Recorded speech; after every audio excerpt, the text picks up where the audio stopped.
Killer Radio. Slava Ukraini!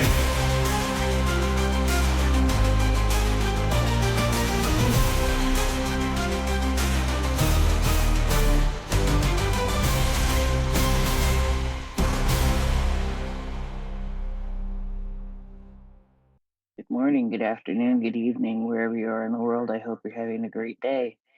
We'll be getting going here very, very shortly. And Morning. How can you hear me morning. today? I can hear you just fine. Excellent. Excellent.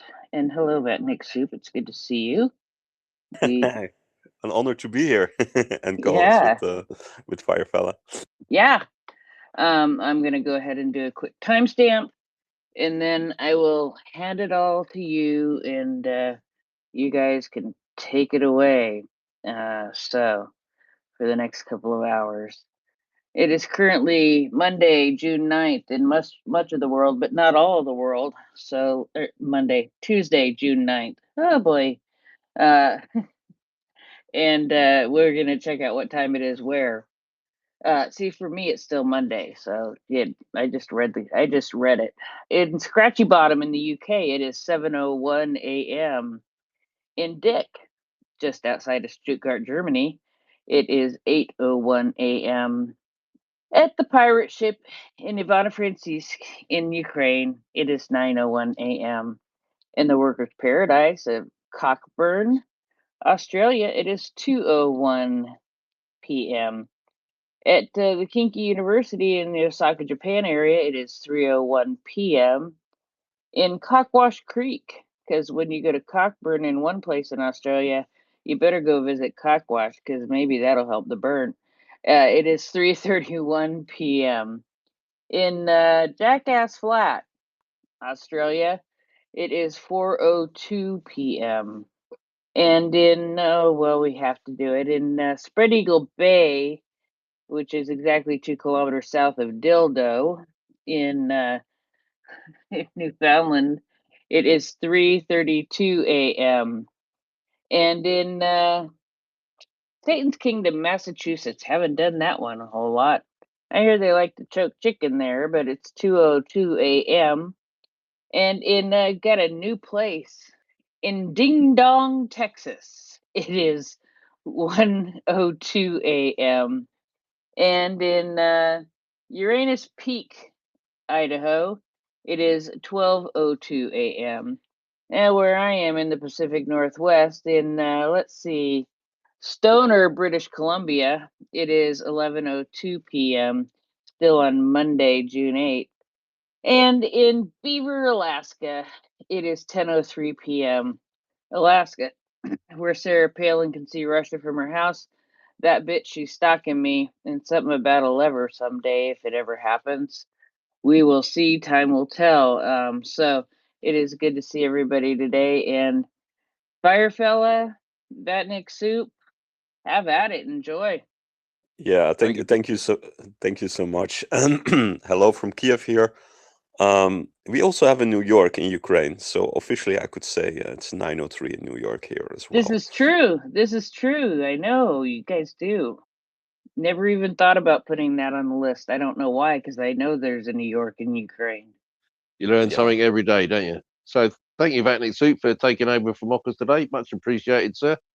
Want to get your view on stuff in a little while, but I'll be remiss of me not to say, first and foremost today, it's June the 9th, people. It's Newbury Day. It's Hug Ukraine Day in Newbury from 9 o'clock till 5 o'clock today. So I'll be going up later after the show. Chaps will never forgive me if I don't come out with it first and foremost, and at different points during the show today. So people, please get up there and donate as much as you can. Anyway, Vatnik, is there anywhere you wanted to start today, particularly? Well, these are big shoes to fill, as you understand. But there are some interesting developments going on, and the first thing I want to say is I was a little bit part of the Alumina 21 project, as is Mockers. We didn't spearhead the whole project, but we helped. We pitched in, and it was really nice to see that on Twitter it's still it's still carrying on. So Alumina 21, the request to ban the alumina sales from an Irish factory to Russia, it's it's really catching up now. And one of the most groundbreaking developments for now is actually, you need to read it a little bit in a political way, but we had some statement from a European body that said we won't exclude the fact that there could possibly be like sanctions on the whole thing. So there's a sanction package that will be announced somewhere at the end of June. So we are still hopeful that the whole thing will be included. Again, it's not sure, but the fact that that there are discussions about it now is really interesting. So yeah, maybe not the most spectacular news in that sense, but for us, NAFO, really important that we're still making a difference in that sense. And Colin, who put the whole problem even more on the map, he even gave credit to the original Alumina team. So he got rewarded by Zelensky, of course, for his efforts in reporting on Ukraine. And yeah, one of these matters in general, like, made a difference for Ukraine, of course. So all good. Yeah. Back to you. No, excellent stuff. So hopefully Mockers, bless her heart, when she's had her shower and is more ladylike than she is at the moment, will be popping in to give us an update on Alumina later on, which will be really nice. Now, I notice some political heavy hitters have started weighing in, Vatnik. Kerry Callis is like Yeah. she's starting to make well, the mere fact that the woman's talking about it is putting the fear of God in the Irish government, in it, because they're going to have some serious egg on their face should they take over the leadership of the EU, chairmanship of the EU, and still have this problem kicking around, which they're trying to kick into touch all the time. As and I say this with all due reverence to the Irish people in the audience, you're acting like Vatniks at the moment, and it's becoming obvious, and it's not a good look. Let's put it that way. What's your take on that? Well, it's really interesting that sort of like the approach of the Irish government was first of all like put it to bed a little bit when all the criticism came out, and I think one of the biggest mistakes they made was just, they said like, "Ooh, these export numbers, they're only this and this." Well, the correct numbers that the Irish Times actually quoted were something different, and that really gave them a bad look, in the sense that they started to exaggerate like the economical importance of for the EU and of those shipments, and that sort of like started to piss off people, because people started to feel deceived.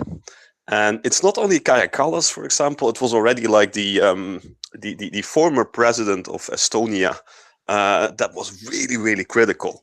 And it's always nice to see, because if you're officially in function, as a politician, you need to be more diplomatic than when you're like without. But people like that, they still carry the title former president. So Mr. Ilves, he really, really, really was adamant, like, okay, this is shameful, there needs to be stuff done, etc. And in those circles, these things play a role. So I think one of the more remarkable developments in the whole story is that I think 2 weeks back or 3 weeks back, the Irish government said like, yeah, we will conclude like an investigation on it in like 2 weeks or sample. And now they sort of like made a statement that it will, from now on, from this moment on, it will still take a month. It's hard to say if that's a good or a bad thing, but one thing is for sure, they can't look away at this point. It's not like you can shelve this whole discussion and say like, okay, in a month or in a few weeks, nobody is gonna care anymore because something else became important. No, this has caught so much eye of the international community. It put Ireland in the spotlight. There actually have been a few news articles saying like, okay, Ireland needs to really needs to make choices here, because this is giving them a bad look, and that alone is pressure. So it's pressure on a moral scale as well for Ireland, where you're at. And yeah, it will be interesting to see what will happen next. But one thing is for sure, interesting days ahead in that sense. No, couldn't agree with you more, sir. So they haven't got ahead of this, have they? They haven't got. No, I don't. Who's that? All right. So they haven't got ahead of it, have they? And they can't get ahead of it now because they've adopted this position of we're waiting for the report. Well, the report's coming, and it's not going to say what you think it's going to say. And also, Colin Bessizar has managed to purloin some alumina from the plant and is now getting that tested. And I know he's put a couple of blog tweets out recently that there's going to be a big announcement very shortly. So that's looking good. And it's not a very good look. Yeah, exactly. And I'm in Kiev here. I volunteer at like these impact sites. So when the shahad hits, like an apartment building, I help boarding up windows here. And I have a friend here who sort of like collects like the drone parts that are out there, and I sometimes also find stuff. So I made like a really small collection myself of stuff. So if there's any need to test that aluminum and the heritage of it, they can also ask me for like the part which is definitely involved with the Russian war industry. So small detail here. We remember, of course, the grain shipments, and that it was really hard for Ukraine to basically tell, like, okay, illegal grain shipments. How can you prove that the grain was actually from the occupied territories? Because Russia started to intermix like these different batches of grain. So some were from the occupied areas, some were like from other areas in Russia. So it was harder to distinguish what the actual background of it all was. But there is a sort of like a DNA testing for grain. And this is, of course, not true for aluminium, but you can, even for aluminium, if they, mix up batches, you can still track back the background of it. That's the beauty of it all. You can still find out, even if they mix it up with other stuff like this definitely was part of like that factory in Ireland. And one of the reasons also is, of course, that there are, different kind of like, the number of factories is actually limited. And there was a situation in Finland where they actually also had like exports of, I think it was copper, but also aluminum. No, I think also aluminum. And they sort of like quit after 2025. So they sanctioned it over there. So that was an important case that like it's possible to sanction. Ireland was always hiding behind the cloak from, oh yeah, no, it's necessary for our trade, etc. But you can sanction it. It's already proven. So yeah, back to you. No. So the Australians came out a few years ago and just banned the sale to Russia, didn't they? Straight off the bat, no mucking around. The Swedish have taken the same sort of stance on it, and I think Finland is mainly copper. I think Vatniksoep, and they're having a real look at their the way they're doing things, and I think they'll come to the conclusion that it's not very good, and they're going to stop. So I notice I've got Shapster in the speakers now. Morning, sir. How are you? Do you want to talk about the fundraiser today? Yeah, good morning. We're on our route down to Newbury. We're being with Swindon right now, so we've got a bit to go. Cars loaded up. We're going fine and really excited about it. D-Day at last. Absolutely, sir. I really do hope you have a tabby-doozy, fantastic day, and I'll see you all later, hopefully this afternoon. Drive safe. Don't forget your packed Don't forget lunch. me what? Don't forget your packed lunch. There's no shops absolutely, nearby, sir. so if anybody is coming down today, then if they're staying, bring a packed lunch with you. And that's it, yeah. Can't wait to get there and get started. Back to you. Cheers. Fire fella. Sorry, I muted myself. I've heard that the Russians are going for a mobilization. Any thoughts on that? The mass mobilization was always the last desperate move they could make, and I have to admit I need to read up on the article if it's official already.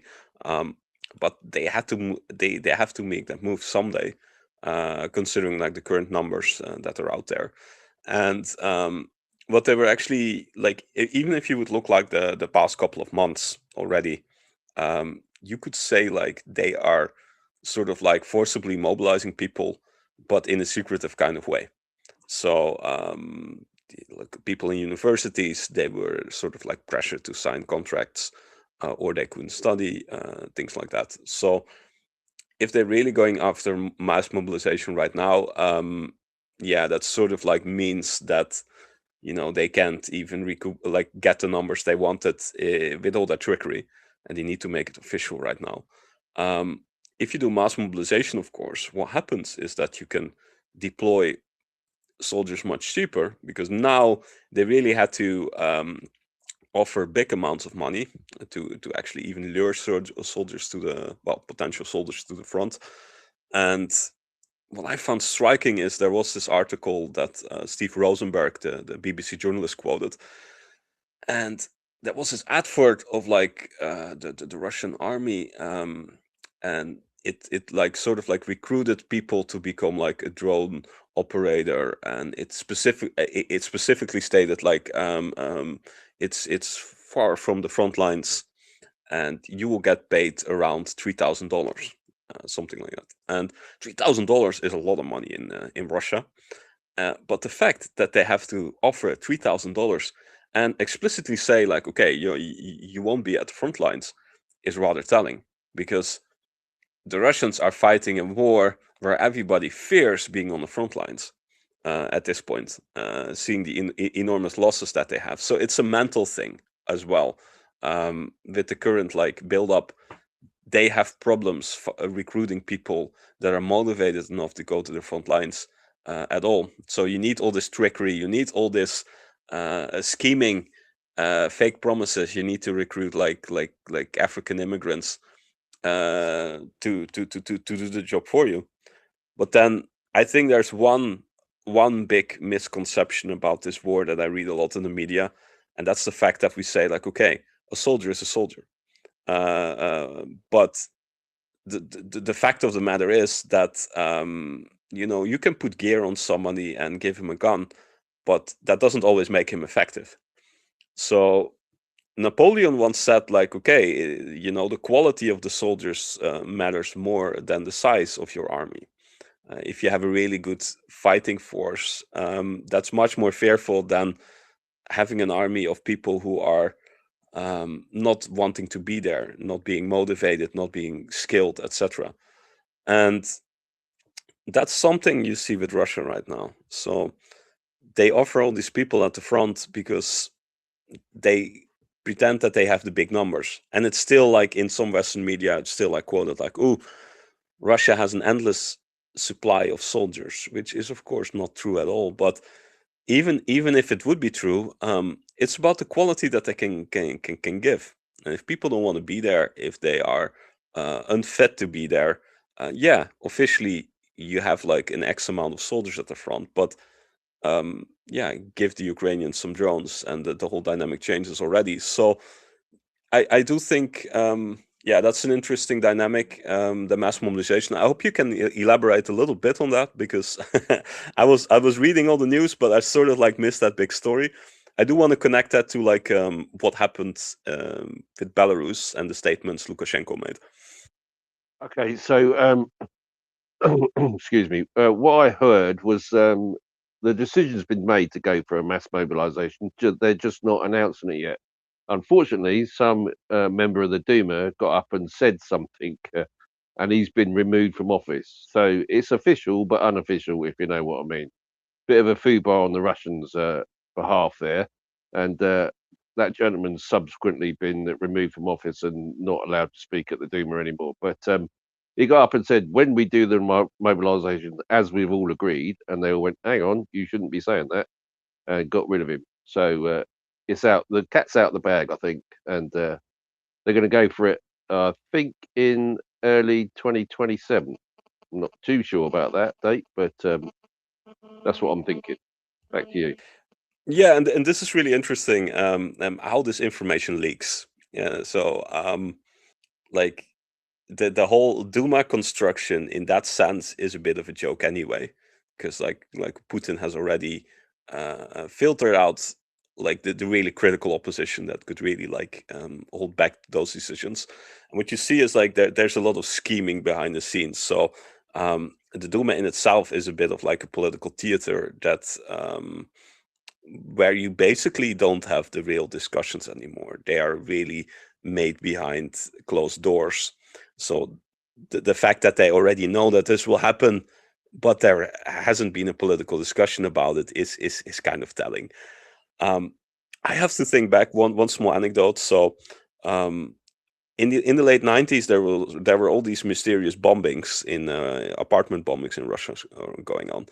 And whoever dives into that case will find out that yeah, it's basically the secret services of Russia behind it all, and they were meant to blame the Chechens to start a new war against the Chechens. And this slip up there also happened because at one point a Duma member started talking about the bombings of some apartments in Volgodonsk. And that hadn't happened yet. That only happened 2 days after the statements he made. So that sort of like tells you that, you know, it was in the planning all along, but you know, he should have shut up about it because he exposed it before it happened. And that sort of like reminds me of this like small kind of screw up. So the fact that they will do this mass mobilization, you know, in a way it was inevitable. Everybody could see the writing on the wall. They wouldn't make peace or capitulate. That was the mood to go. And in this sense, it sort of like makes sense what Mr. Lukashenko was telling yesterday, because he was really adamant that the Belarusian people wouldn't be forced to join the war. And that was a really striking statement. So he sort of like said, like, yeah, we won't be forced by others to participate in this war, etc., etc. And later on, he reneged a little bit on that previous statement, saying that okay, yeah, Russia is still our ally, and we will still help them, etc., etc. But what sort of like happens there, I think, is Lukashenko, of course, also knows that there will be this mass mobilization in Russia, and he probably also knows that it will leak at one point or another if the decision has been made, and that decision might really create instability in Belarus itself, because the only reason that Lukashenko is still in power is because he has the backing of the army, basically, and of course Russia in a larger extent to it. But for him, it would be really negative if the army would have to go to the front, because first of all, he would know what happens. The Russians would probably deploy the Belarusians on the most risky endeavors, and a lot of his army wouldn't come back, and then he probably would, wouldn't be able to maintain his own dictatorship in his own country. So really interesting there, what Lukashenko said. In a way, it's positive for Ukraine that that they haven't said anything else like, oh yeah, we need to help our Russian brothers, etc., etc. I think for Ukraine that's a really good thing. But yeah, we will have to see. The mass mobilization is it's also a bit of like even a sort of like a propaganda point for the Russians, in that sense that like they want to project the fact that they are fighting an endless war, and that's something that Russian propaganda has stressed about a lot. Like, yeah, you want to drag this war on for years and years and years. Just, you need to Ukraine needs to give up, because only more death will follow and we won't stop.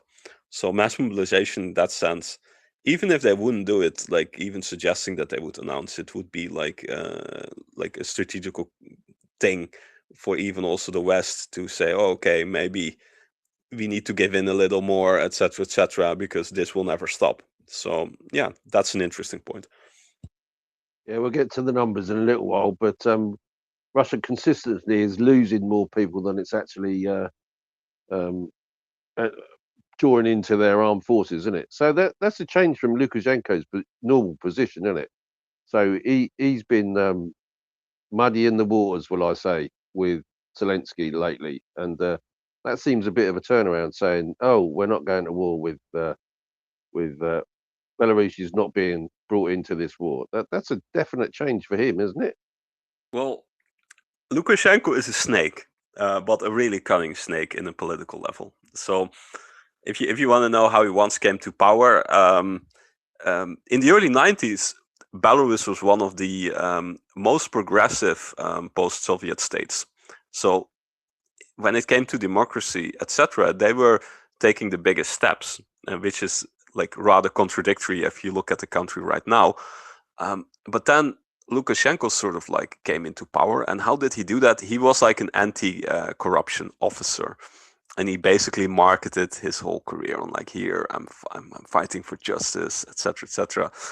And ever since, Lukashenko has always been really, really capable in just, finding like alliances, but then, not committing himself too much, even to Putin, which has actually also angered Putin a little bit. That like, Putin just wants to absolve the Belarusian state. That's his plan. But Lukashenko is like, his whole economy is dependent on Russia, etc. But he still hasn't given in to the crucial punch where Russia can take over, which has irritated the Kremlin. And the current statements right now, where you sometimes see Lukashenko still trying to build bridges with like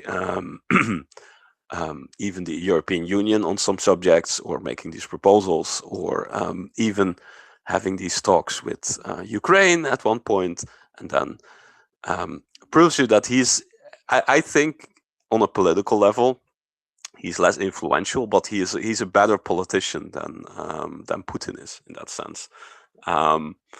But yeah, he's the snake. That's how I see him. So don't take him too serious, because he's the one that, like, when push comes to shove, he's willing to bet on another horse if it just serves his country a lot better.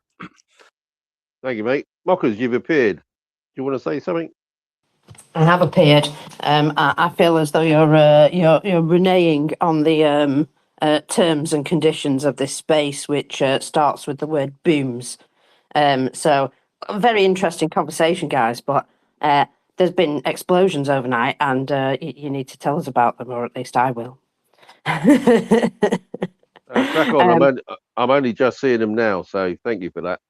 Well, no problem. So, yes, in Alchevsk, there is apparently a ammunition depot. So this is in the Luhansk region.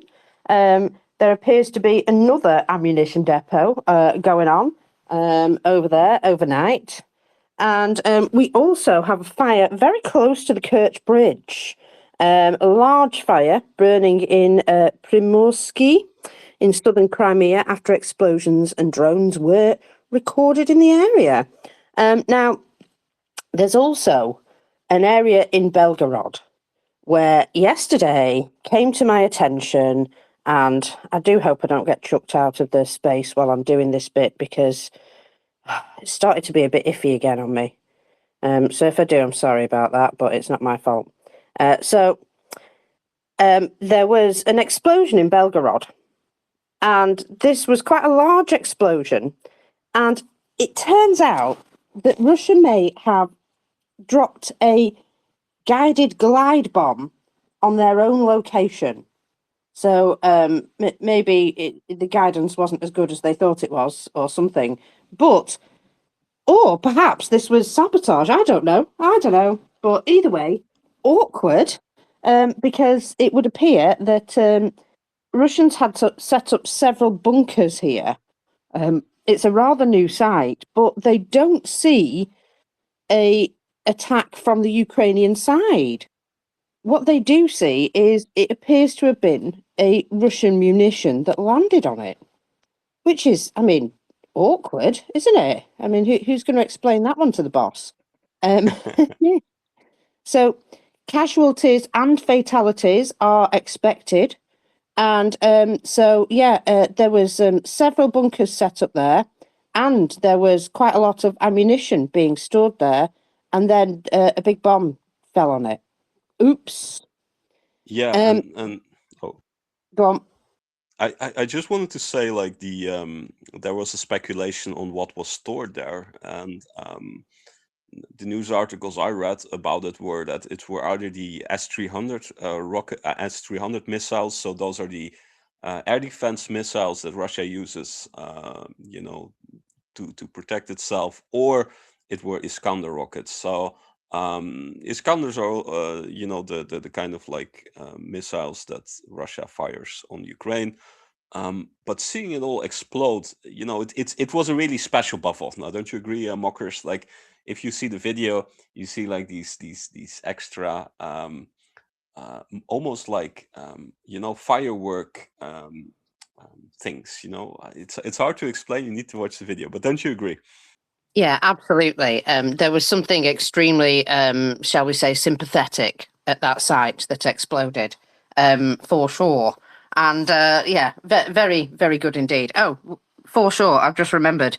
Yesterday, one of the fellas tracked down Macron himself and gave him a NAFO patch with "for sure" on it, and a picture of Macron in the sunglasses, which is really fucking cool. And also, we can't get away without mentioning this one. Right up the arsenal. Oh, pardon. An explosion and fire were reported at the Arsenal machine building plant in St. Petersburg. Preliminary reports say a hangar containing chemical reagents caught fire.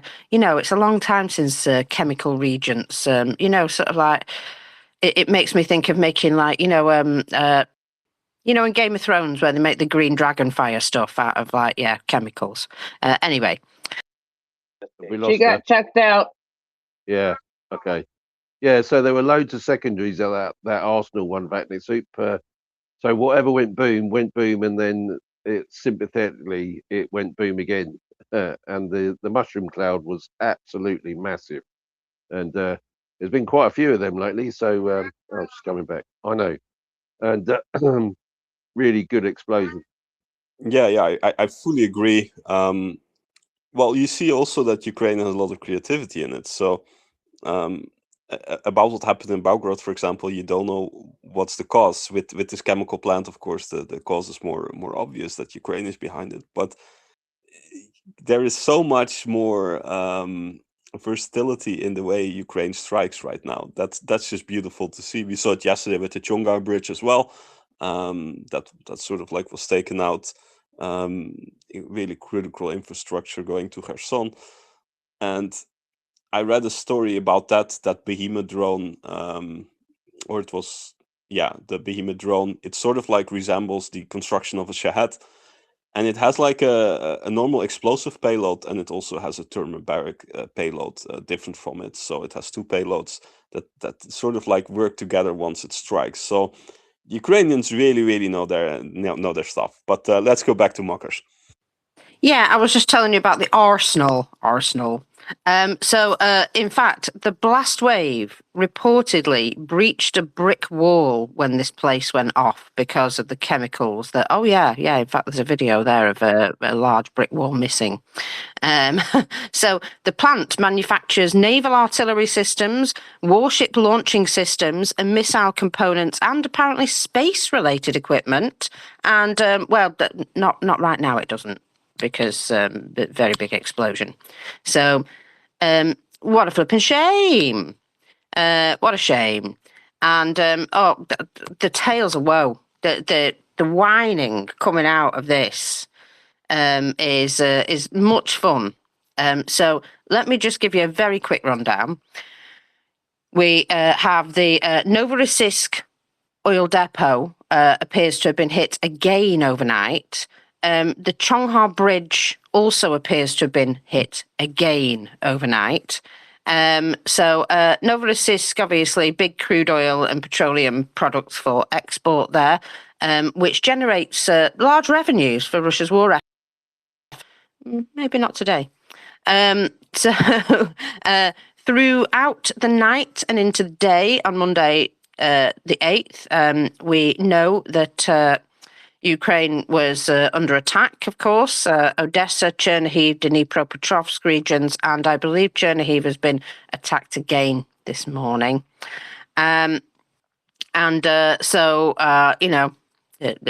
Typical Russian bullshit.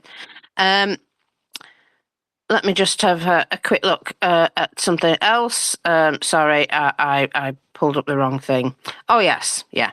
Zelensky is currently in Estonia, by the way. Just popped over to Estonia with the wife.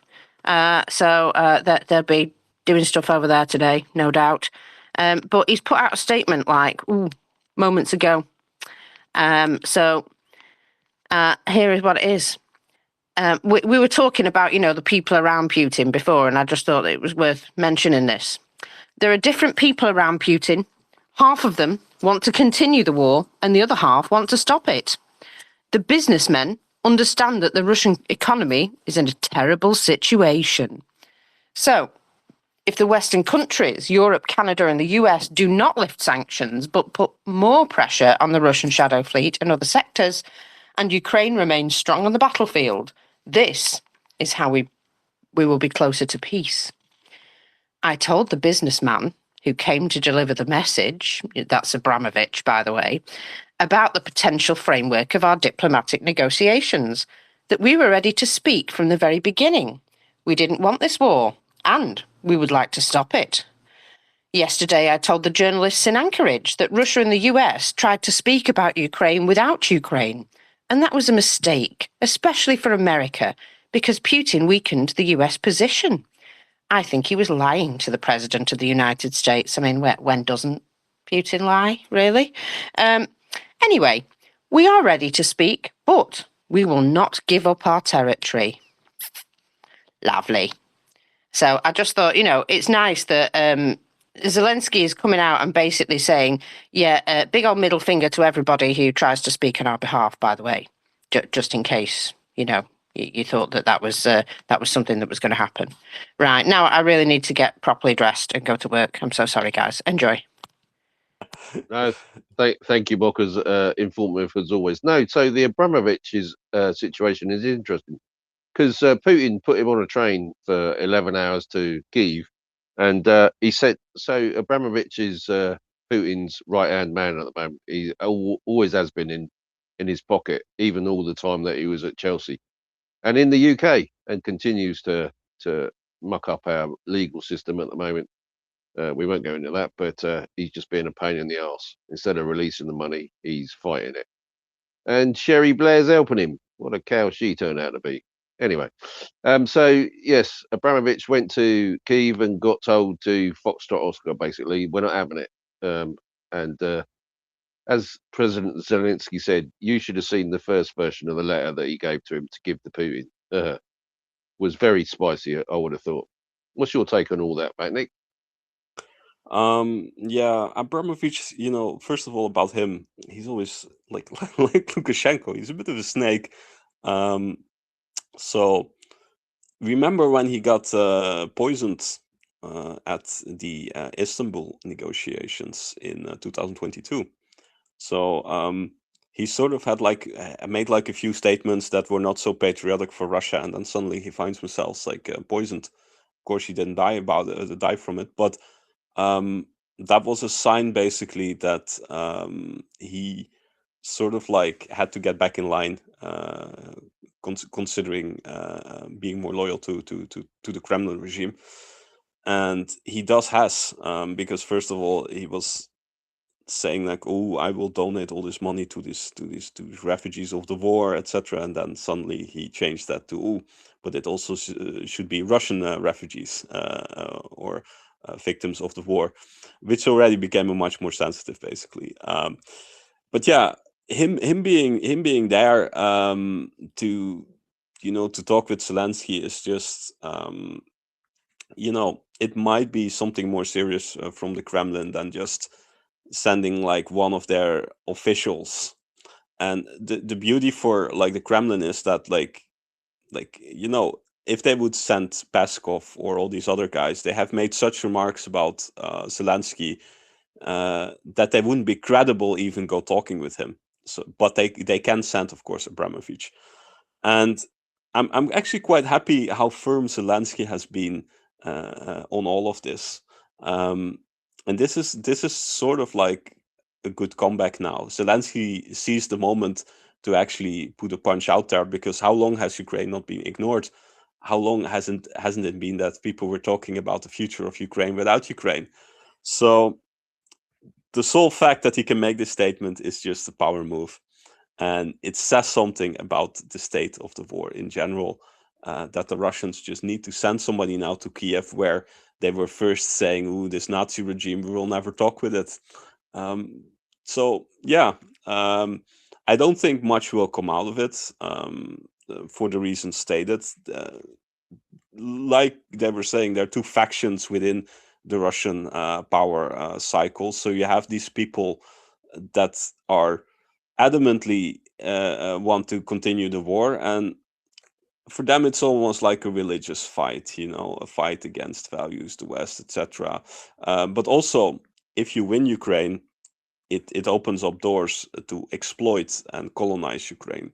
So even for those oligarchs, if you would win Ukraine, you could actually, bank on the fact that you would make a huge loss with your businesses in Russia, but then all this opportunity would open up in Ukraine. So that has also been a reason that for a long time sanctioned oligarchs were still supporting like the war, because there was something that they could bank on in the future. And now we're in a situation where all of the Donbass is just in ruins. Their economies are, the Russian economy is suffering so hard, but especially they're not making progress. So you will see these two sides fighting more and more. The ideological side, who won't have a rational discussion about this, and the ideological side is just Putin and his closest advisors. And then you will have people in the Duma that say, "Oh no, we want this war to quit because our economy is going to shambles."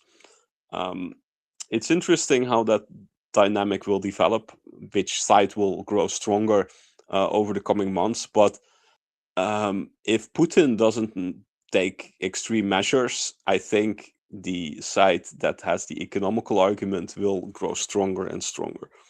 Yeah, I agree. So the fuel situation in Crimea is getting rather desperate, is it not? They can't even. I've seen Vatniks pushing their cars up the road, and they were on holiday. So they've gone on holiday to Crimea, as they do, the Russians, because they still think that they own the place, and they blatantly don't. And they think that they can just pick up some fuel, but the black market is starting to pick up, and I've seen loads of pictures of massive amounts of petrol in back of people's cars. And I'll just say, people, that's not a clever thing to do, because they're shit at smoking, aren't they? And someone's going to die very shortly in a car park in the middle of nowhere selling fuel, and it's all gone boom. I'm quite looking forward to that, man. Safety standards have never been their forte, right? Yeah, for me it was always like the local authorities that were Sunday on horseback again in Crimea. That was quite telling as well. It's sort of like interesting how the petrol problems have, they're the most extreme now in the Crimea because of the whole logistical shutdown by Ukraine. But in the rest of Russia, it's also becoming a big problem. So they're Yeah, also so Krasnodar is moving towards a Crimea situation shortly. They're it, out of fuel as well. exactly. And you should think about how bad that is for an economy, because an economy is also like, even Russia, it sort of has like a services and consumer based part as well. But think about it. If you don't have fuel for your car, you won't go to the shopping mall to buy stuff. It's that simple sometimes. Or you can't reach your customers in transporting certain kind of goods. So the spin-off for the economy, I think, will be, if this continues, will be horrendous. And that's something to look forward to. About Crimea, also really interesting. So when in 2014 the Russians took over in Crimea, they sort of had like a promise to like the local businesses. There's a lot of tourism involved, of course, there. That, hey, once you are part of Russia, we will bring all these Russian tourists that will bring in a lot more money than like the Ukrainian tourists. So we will be a bit more, we will be spending more, we're richer, etc., etc.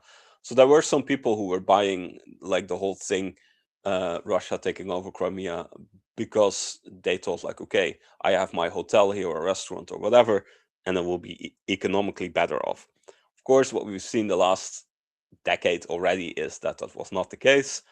But nowadays it's especially damning, and Steve Rosenberg had some attention for that in his review, that bookings have dropped for restaurants and hotels in Sebastopol with 40%. And in other areas, it's also like 30% less. And you need to understand, the Crimea is vastly dependent on like how much money they make in summer from tourism, because it's still beautiful, but you're not going to be on a beach in the winter times.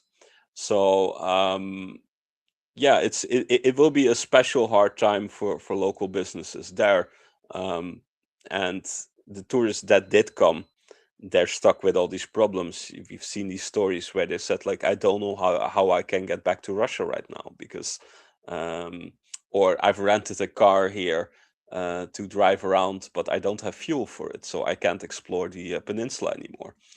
And yeah, it's kind of telling. What was also the case in the economical numbers was that people were canceling a lot more last minute as well. So a lot of uncertainty there, and yeah, the local economy goes to shambles. By the way, there is one lifeline still for Russia when it comes to like refining those oils, and that's the Belarusian refineries. And recent numbers have come out that like those Belarusian export numbers have grown 23 times over. So they are really starting to become really important for Russia at this point. It's unfortunate that for Ukraine it wouldn't be a wise move to bomb them now straight away, because maybe that would pressure Belarus to enter the war after all. But it does tell you something, how the refineries in Russia are that struck that they really, really are dependent on these kind of like options. Can you hear Vatnik? I can't. He's Can not you still talking. hear? Can you hear him now? Can Oh, I you hear can me, hear you. fine fella? Oh, that's better. Yeah, I got you. Yeah, sorry. Yeah, so that doesn't surprise me in the slightest that Belarus is doing the making the fuel for Russia at the moment. Absolutely, Will's going to come up and tell us all about it, I expect. But that's to be expected, isn't it? They'll fill the void in terms of um, producing petrol for them.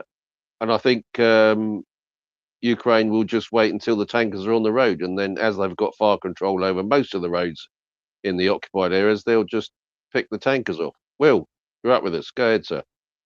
Hey guys, thanks for the space as usual. Yeah, I'll just chip in on refineries. You're right, Vatniksoep. There's a significant amount of export coming from the two large refineries in Belarus to Russia. But I'll just note that Russia's paying a lot of money for that oil or those finished products. Way more. They're paying way more than they can produce it for themselves, if they could produce it themselves.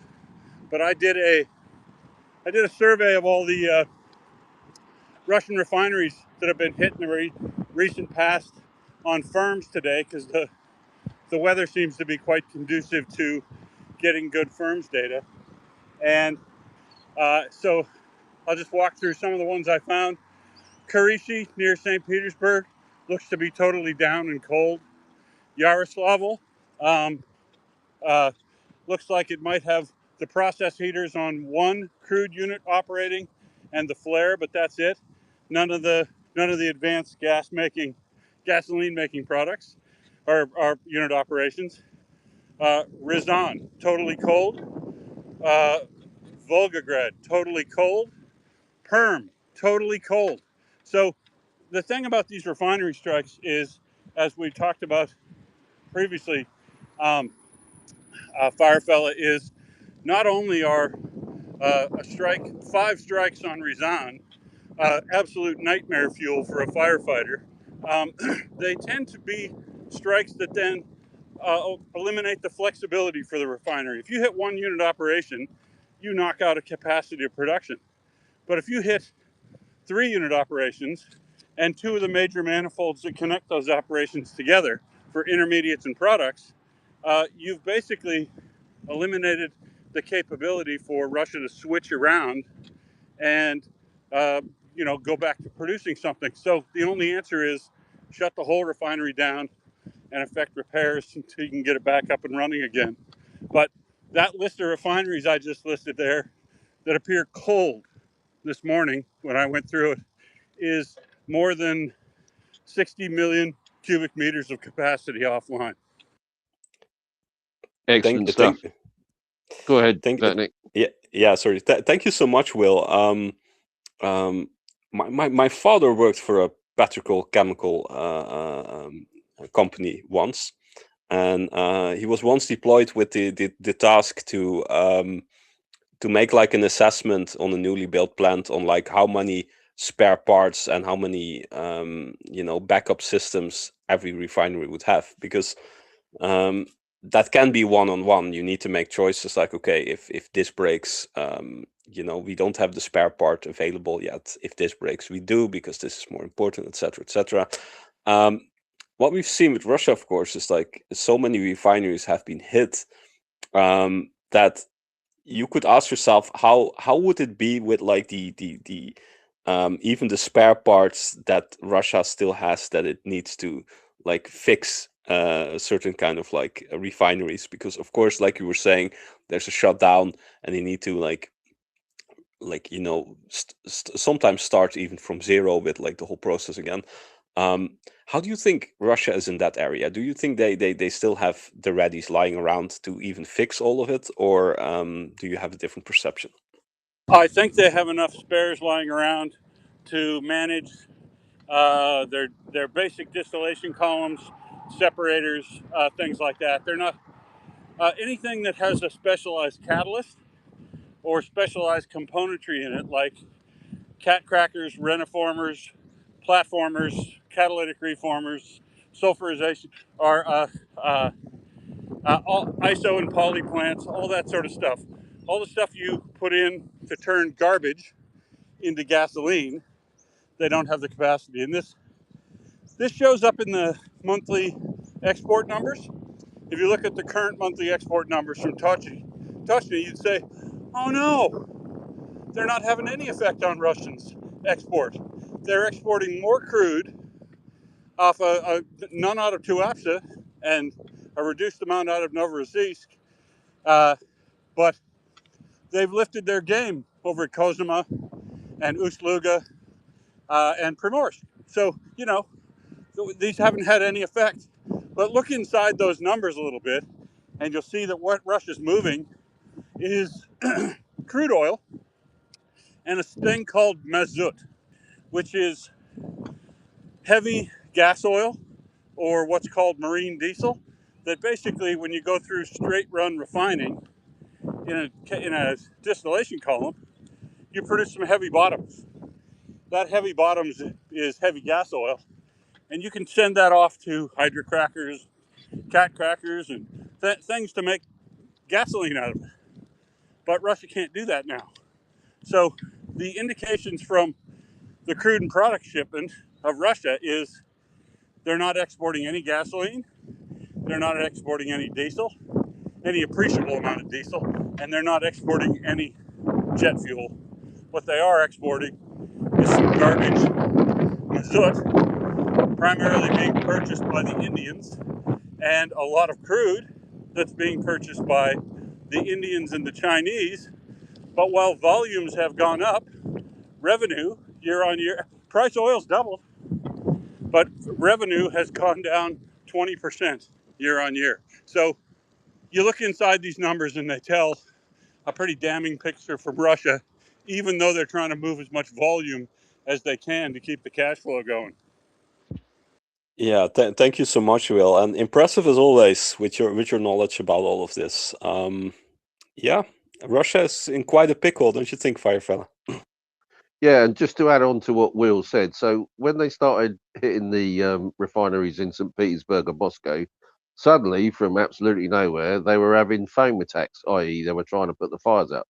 That was a couple of weeks ago, and for the last week, I've seen stuff that's on fire and no foam because they've run out of foam. So their strategic way of putting fires out in Russia now, Vatniksoep, is let it burn Well, until and it all put burns. anything out that's close to Moscow and St. Petersburg where they can put on a show, right?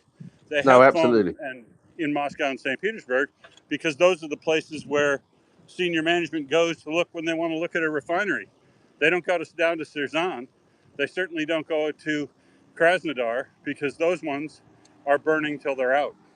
No, as we saw the other day when that first tank in the tank farm was a light wheel, and they just let the whole tank farm burn, and I'm all for that. So yeah, Yeah, they'll put. get your head around the scary thing that's coming. We have restrictions, rationing, price hikes. Uh, uh, petrol's over 100 rubles a liter now on some service stations in Krasnodar and Crimea. And get your head around how bad it's going to be because those 6 refineries I named are cold. I mean, cold. They're not doing a goddamn thing. How long do you think they can go with 60 million cubic meters per annum offline? I think the gas prices, the shortages, and the rationing we saw last summer, last August, and early September are going to be, well, they're already ramping up now, and I think they're going to be exponentially worse this year unless Russia can get some of their refining capacity back online. So, which begs the question, Will, who supplying their military with fuel at the moment? Because they're not. So it must be all the Well, stuff out of yeah, Belarus. well, they are. They're running down. They're running down storage, their ullage in their storage units, and they're supplying it all from their smaller refineries. But you can't supply both the population and the military from the tiny refineries. You got to have the big ones. Yeah, we all know who will be screwed up in the process. That will be the local population. But I do think, like, even inflation-wise, if the Russians have to pay that much more for gas, even at the gas station, that will reflect big time in their inflation numbers because everything becomes more expensive. Everything that has to be transported or even processed, and yeah, that's like a secret killer. If those prices stay up of gasoline at the gas station, that will eventually, only enhance the downfall of the Russian economy. So yeah, really interesting stuff. Bill was actually describing that Belarus sort of like is making bank of like all of this because like they're selling a lot more to Russia right now. There's another country that really is benefiting from this provision to Russia, and that's North Korea. So numbers have come out that the North Korean economy is growing by 4%. Kim Jong Un is making investments. New houses and apartments are being built in Pyongyang, and he is basically, because of this, he's actually has a firmer grip on society. Because if you can fulfill like more of the economical promise, it will be easier to maintain power, and that's just that's just really interesting because North Korea, their arms factories have massively supplied Russia as well, and their economy is like partly now, fueling it all. And just to give you one number, at one point, South Korean intelligence military told that they had exported in 1 year about 16 million artillery pieces, while Europe was scraping by to produce like 1 million artillery pieces. So that's just the difference. And they're making bank on this, but the other side, of course, is Russia needs to pay for all of this. So yeah, it's not their own economy. But yeah, back to you, Firefella. Thank you, mate. We're going to do the numbers. So hold on a sec while I find them. And here they are. So today, people, there are, oh, that's nice, 1,380 less personnel Vatniks on the battleground because they're all pushing up sunflowers. Oh, 3 tanks, which is, there or thereabouts, but this is nice. So there are 12 troop carrying AFVs, which is rather nice. Must have found a few parts somewhere. 82 artillery systems. That's back up to where it should be. Oh, this is nice. 5 MLRS systems, which is lovely. 1 anti-aircraft system, which is always appreciated. This is the bad bit. So there are 2,046 UAV operational tactical levels, 9 ground robotic systems. They're Russian, so it don't count. But we're still up with the vehicles and fuel tanks, 358, which is rather lovely, as most of Crimea is now under the fire control of the Ukrainian forces. 2 special equipment units. No, sorry, I take that back, people. As you were. 3 special equipment units, which is always nice to see. And shall I do the? Oh God, what an old man moment. The Wasset report as well. Yeah, please do. Okay, so on the 9th of June from 1800, the enemy attacked with 2 KH-59-69 guided aircraft missiles from the Voronezh region and 166 Shahed strike UAVs, with all the usually, tours. Over Crimea, the attack was repelled by anti-aircraft missile troops, electronic warfare, unmanned systems, and mobile fire groups, of course. According to preliminary data, the Air Force shot down 146 of the 166. 2 guided missiles and 17 strike UAVs were recorded hitting 18 different locations, as well as fall of downed ones, fragments at 8 locations. The attack continues. So they're quite good numbers again, Nick. Ukraine is starting to get its act together, isn't it, with air defense? Yeah, well, it's rather striking what's been going on. So, I still remember the times when the number of drones were like 5 times lower or even more a night, and then Ukraine had this hit radio of about 80 to 90%, and now you see that the Russians are sending so much more, and the Ukrainians are still able to keep track, which is really like an accomplishment. And they have help from like their own technology. So you have these interceptor drones, and they're currently testing one of the interceptor drones made by the Brave One system setup that is able to do 95% of the scanning on its own. So like it can identify the target, and then bam, it can go there and destroy it. And this is kind of like remarkable if you look back on how it used to go, that the pilot operating a drone was needed in much more of the process in like identifying and hitting the target. And this is actually really an accomplishment if you think about these big drone swarms, because if you have a big drone swarm, you need to have in the old system like equal kind of number of people on the ground having these interceptor drones to operate them, which is of course hard because you never know where Russia will focus their big drone swarms. So the fact that a lot of it goes now by AI and automatic processing is just the way to go for Ukraine. They're really, really, really doing well in this. And just one more development that I want to stress out, because the Bulavel unit have launched a video, which is a really remarkable kind of thing, and that's like they have an artillery launcher on a drone right now. So I've seen shotguns on drones, but just an artillery launcher on a drone just to help in an offensive is just, it's something else again. The Ukrainians keep surprising us, don't you think? No, absolutely. So, just a little point on that. United 24 Media is reporting 30 Ukrainian companies have been authorized to form private air defense units, already downing over 20 Russian drones under Air Force command. So, I spoke about this a little while ago. I saw a post of a Ukrainian older gentleman that used to fly his farm plane for crop spraying, and he's turned it into a Shaheed killer.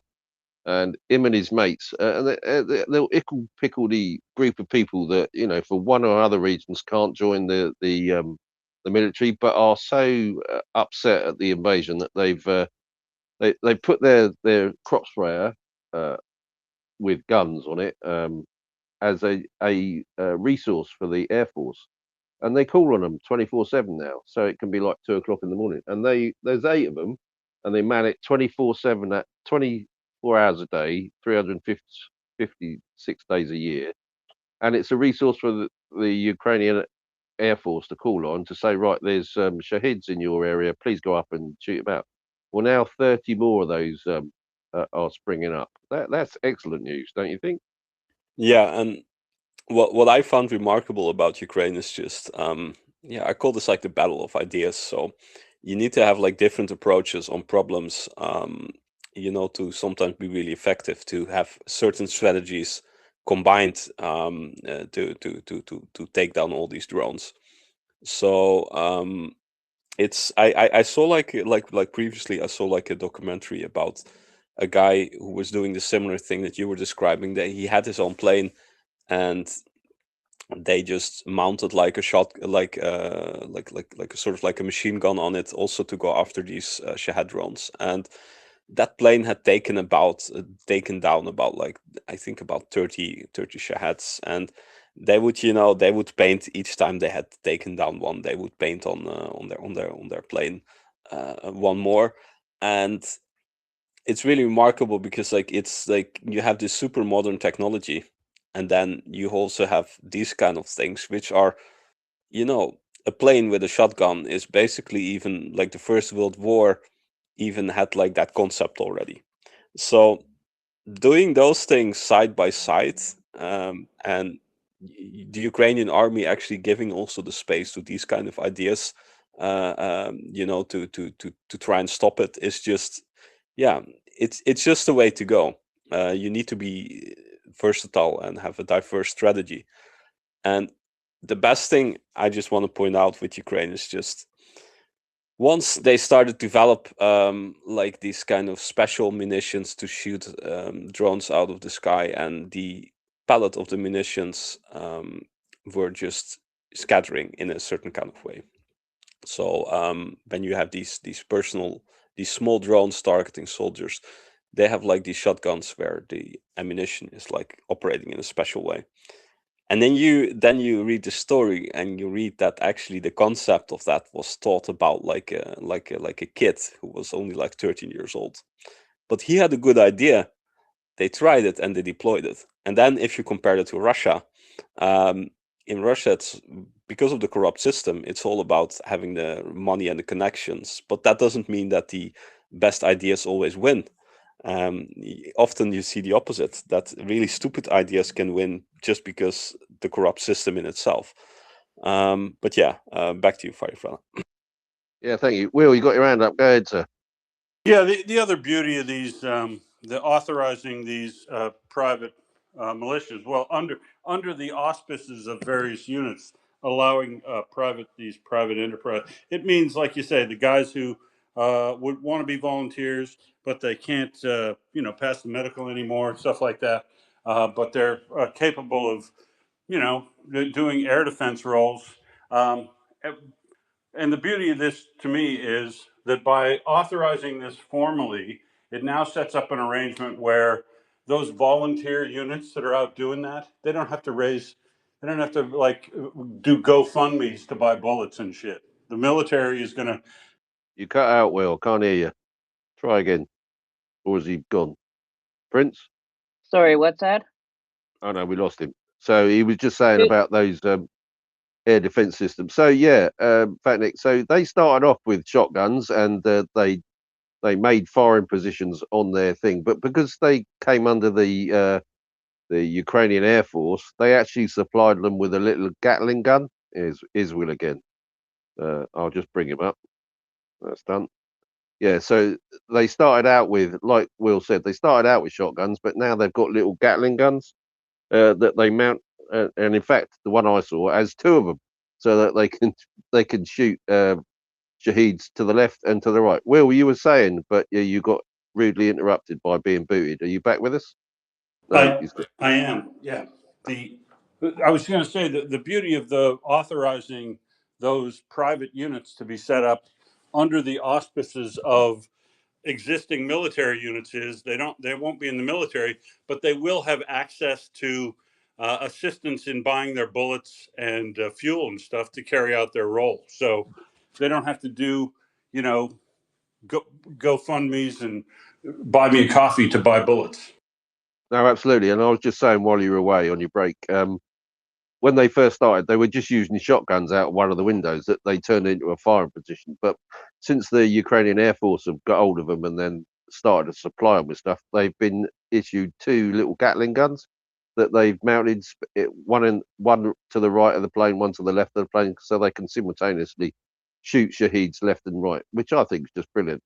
And like you say, bringing all these into one under the command of units, sorts out their money problems, but also it's another asset for the Ukrainian air forces, which I just think is brilliant. Anyway, back to you, Vatnik. Yeah, and just mentioning the Gatling gun. I mean, how old is that invention already? It's a machine gun Well, kind of that's thing. Yeah. so that's my description of the American little minigun, thing. But some pretty sophisticated kit. But yeah, they'll use anything, won't they? Absolutely agree. Yeah, exactly. So, I just wanted to get back to one more thing you were stating a little bit before. The number of fuel tanks that were like taken out. I think you mentioned somewhere 360 fuel tanks, something around that area. And cars, yeah, 358. Yeah. Think about the scale of that. Like if they would have that average, like over a year's time, that would basically mean that you would have like 100,000 vehicles taken out like that. Think about the morale that has for the Russian army. Then there had been memes already, like, okay, like you're not deployed as a tank driver, and then the person is just relieved, and then they say, no, you need to drive fuel to the front. Nobody wants to do that anymore.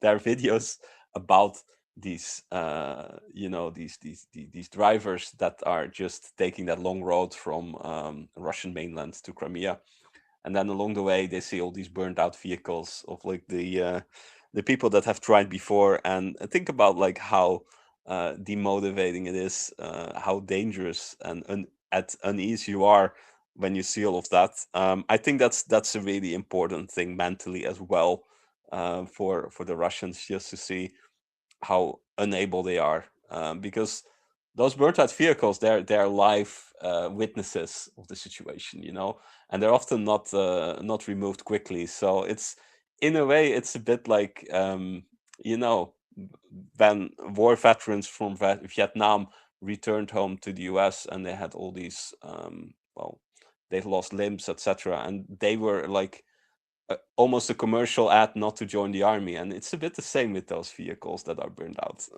But yeah, back to you.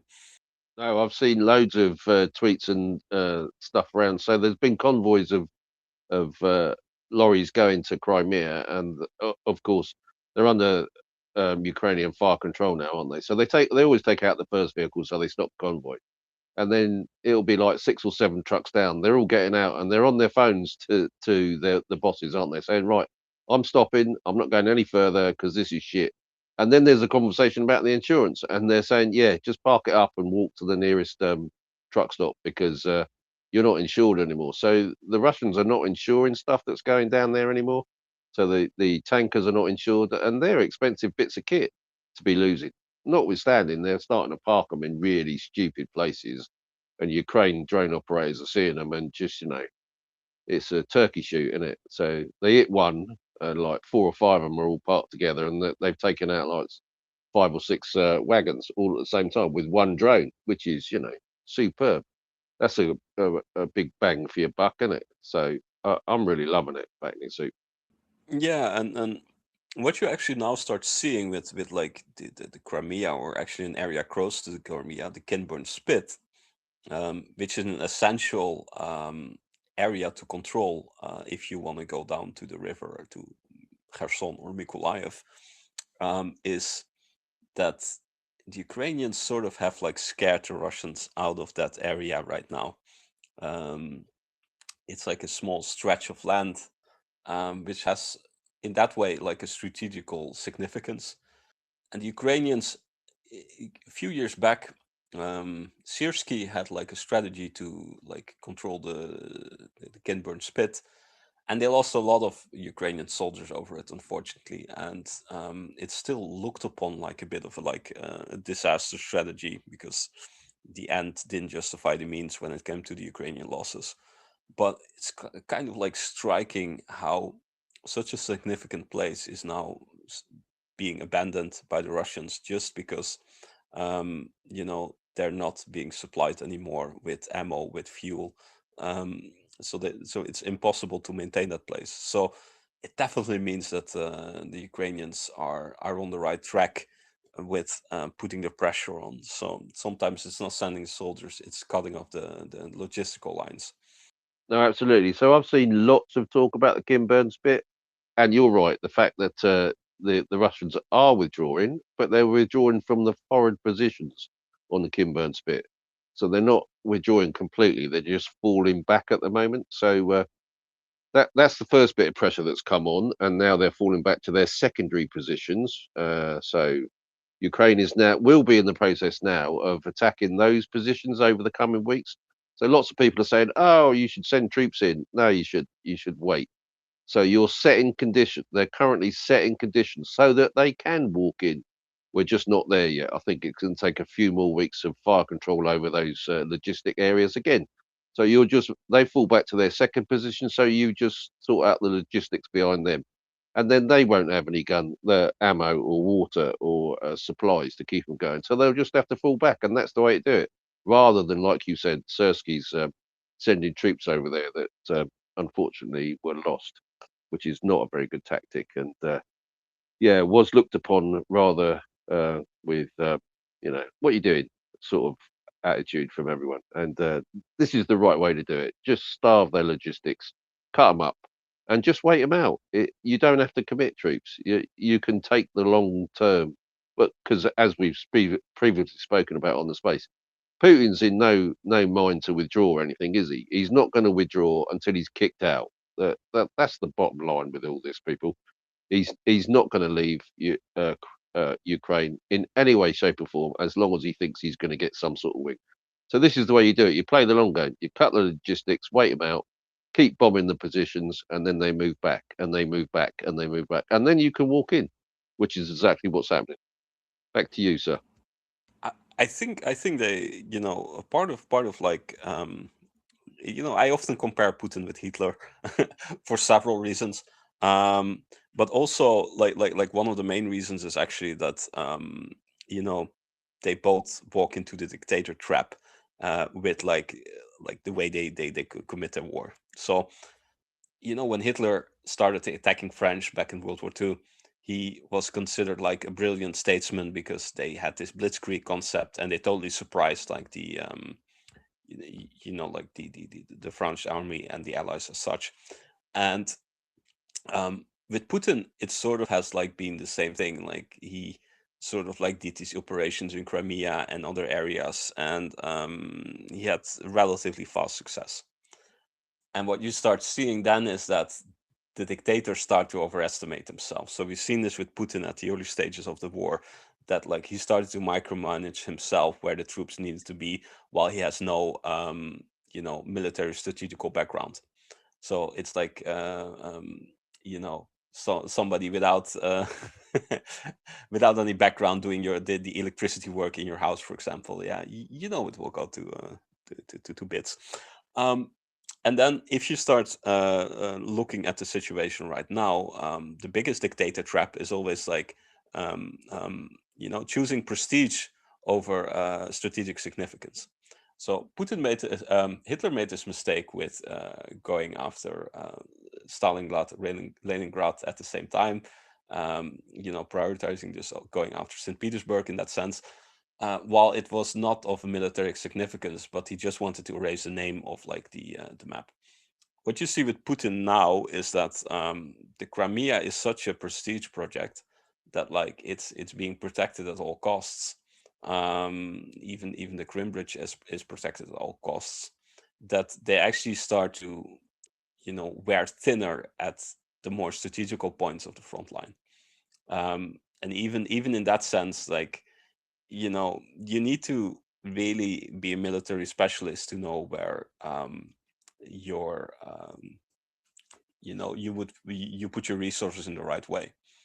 And yeah, just a small detail, but I was reading a book about like the invasion of like 2022 of Russia, and apparently there was one Russian general that had predicted all the problems they would run into in Ukraine, like even shortly after.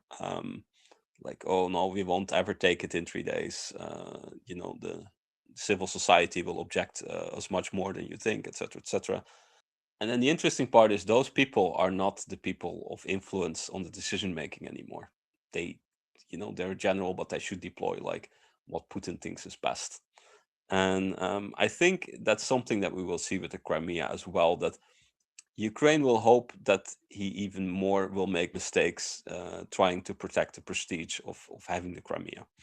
But yeah, it's a bit, I must admit, it's a bit of a theory for myself as well.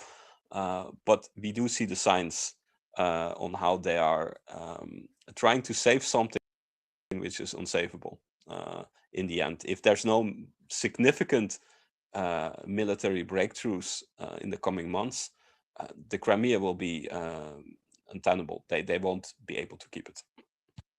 No, I couldn't agree with you more, Vatnik. So Hitler did the same thing, didn't he? He didn't listen to his generals, and that cost him the war, didn't it? Basically, Putin is not listening to his generals, and it's going to cost him the war. Trump doesn't listen to his generals, and he's getting his ass handed to him in Iran. Kim Jong-un doesn't listen to his generals, and he's not got into any fights because he knows better. But so, in terms of Russian losing Crimea, what will that do to Russians generally, do you think? Because they are going to lose it. It's really interesting because again, the book I read, they described Crimea as like the most tasty, most nice piece of land because it has all this previous Russian history. It like the Russians sort of like conquered it in like the 1790s. It's beautiful. It's a beautiful area. There are even some oil and gas fields surrounding Crimea. It's of strategical importance in the Black Sea, etc., etc. And because Russia in itself has propped this up so much, we're saving like the local Russian population here, etc., etc. Losing Crimea won't be accepted. That's what I predict. And one of the main things actually where Putin really needs to watch out is that in his policies he's already far right, but there are these there's a group called the Angry Patriots, and they are more radical than Putin, and they won't stand the loss of the Crimea as such, because it's part of their ideology that they need to have that territory in control. So I think that might put real big pressure on Putin, because once it's in Ukrainian control, it's really hard to spin that in any way possible.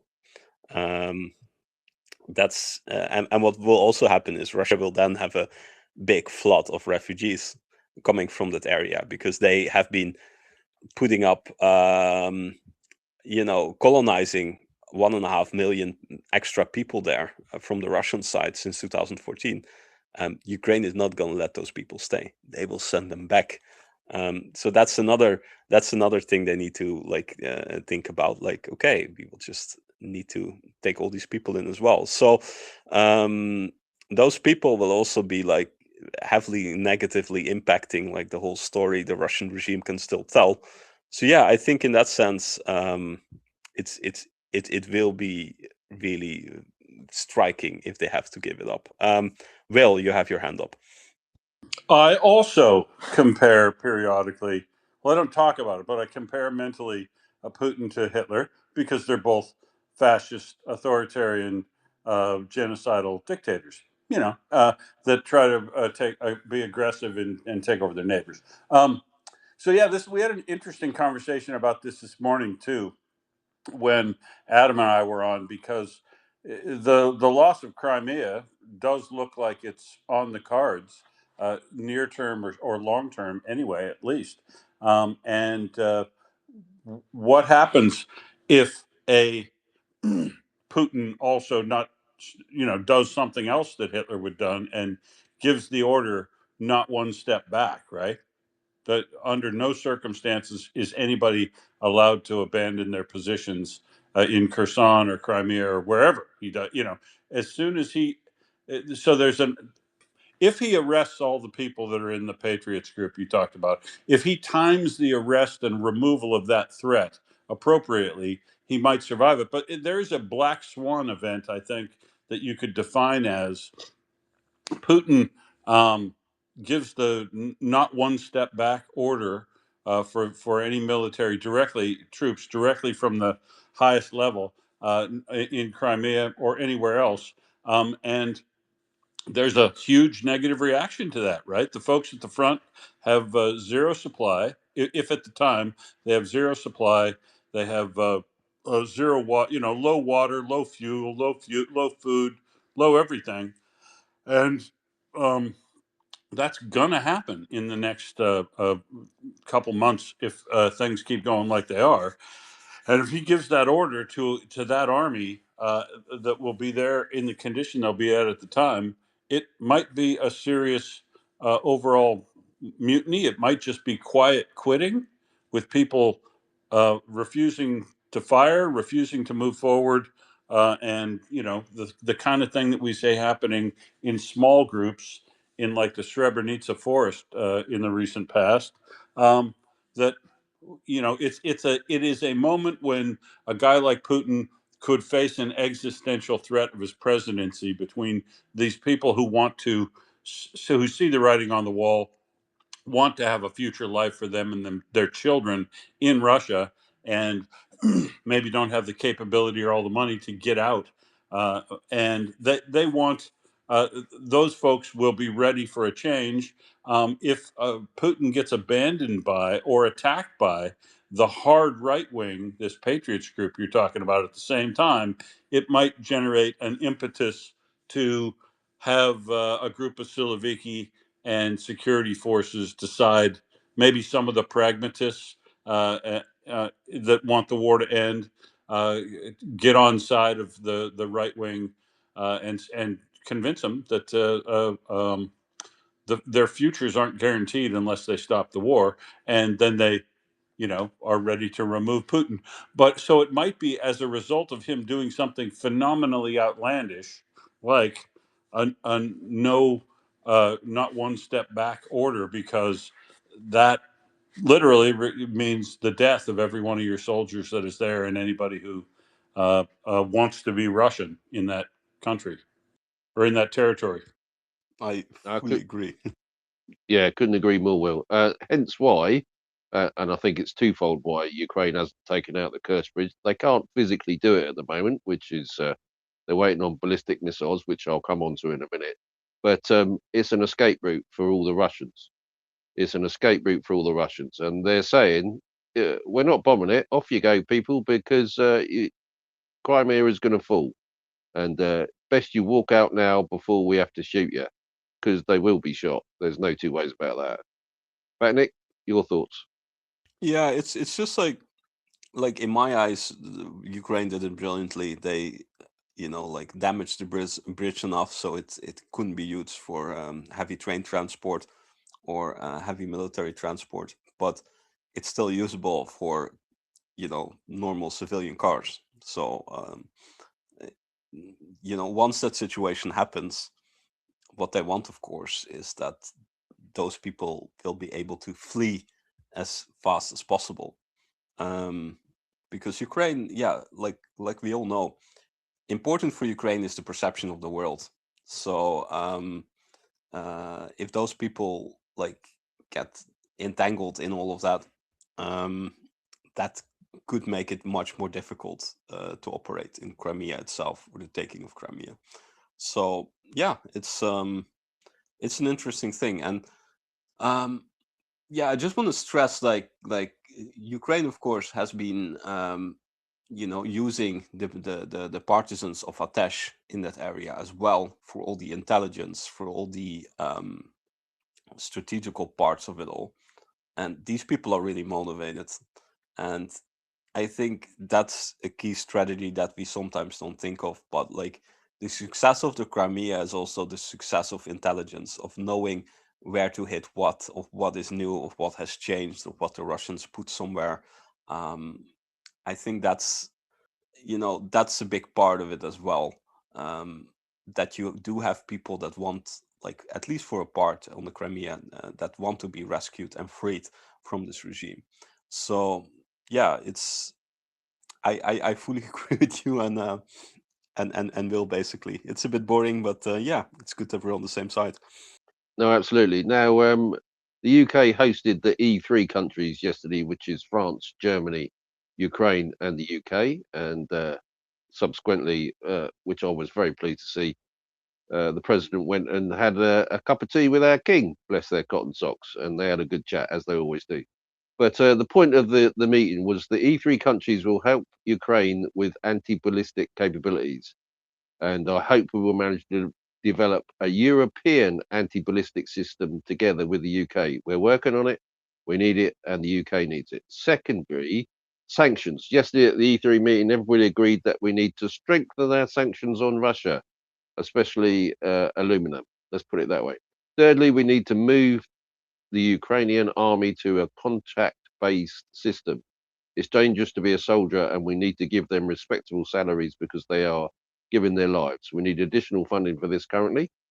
It's nowhere near what Russia pays its mercenaries. I do hope that our friends will help. That was from The Guardian. Some good stuff there, Vatniksoep. Absolutely. Yeah. Go ahead.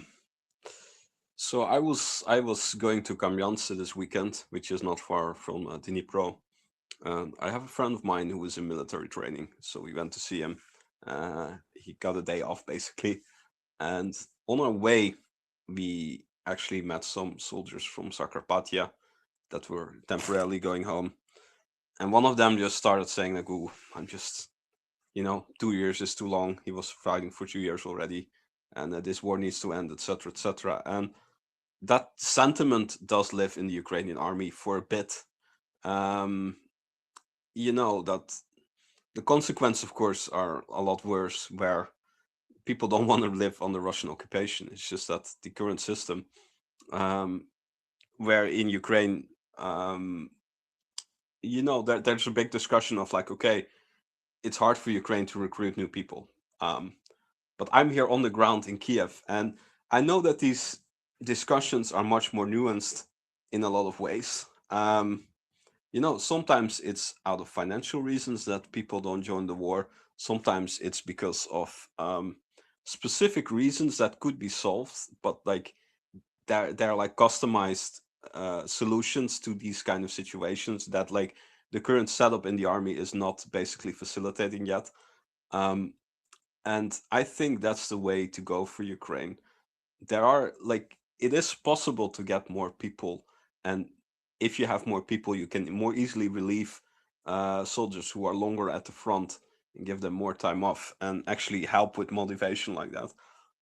But yeah, everything where it all burns down to comes to money. And I sort of like know the salaries a little bit of like, if you're at the front, like you're making like well, the basic pay is somewhere around like $600 to $800 a month, a little bit more maybe sometimes. And then you have like extra money for like if you have a higher rank, if you have like an extra skill set that is being deployed, and especially you get like extra money if you're deployed at a front situation. So when you're like at the front, at the trenches, etc., you get like $100 a day extra, and that's for Ukraine a nice bonus. But the Russians are often paying a lot more. They have to, because for the Russians it's even like they need to, lure people into it. With, of course, the nuance that the Russians are often scheming their people, so they're making false promises. They are extorting these people at the same time, etc. So in the end, it's not so lucrative at all to be in the Russian army. But for the Ukrainians in general, there is something to be said in customizing the situation for the soldiers in general much more. Like sometimes it's about certain kind of flexibility that you need to have towards people if you really want to join them in. And Will was making a great point also, is like he was describing the situation where people who are not in the army but they want to partake in a certain kind of role, like shooting out those drones from like planes. And if they have a certain skill set where they are not able to join in regular operations, but they can still contribute to the war effort, that's also something you need to like really use as an army.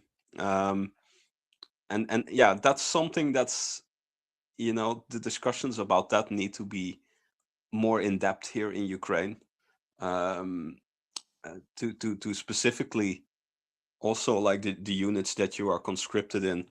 There's a lot to be improved in the internal bureaucracy, and sometimes the problems that stem from that. So yeah, Ukraine needs to make improvement there, but they need money and help to do it. So a really good point is being made there.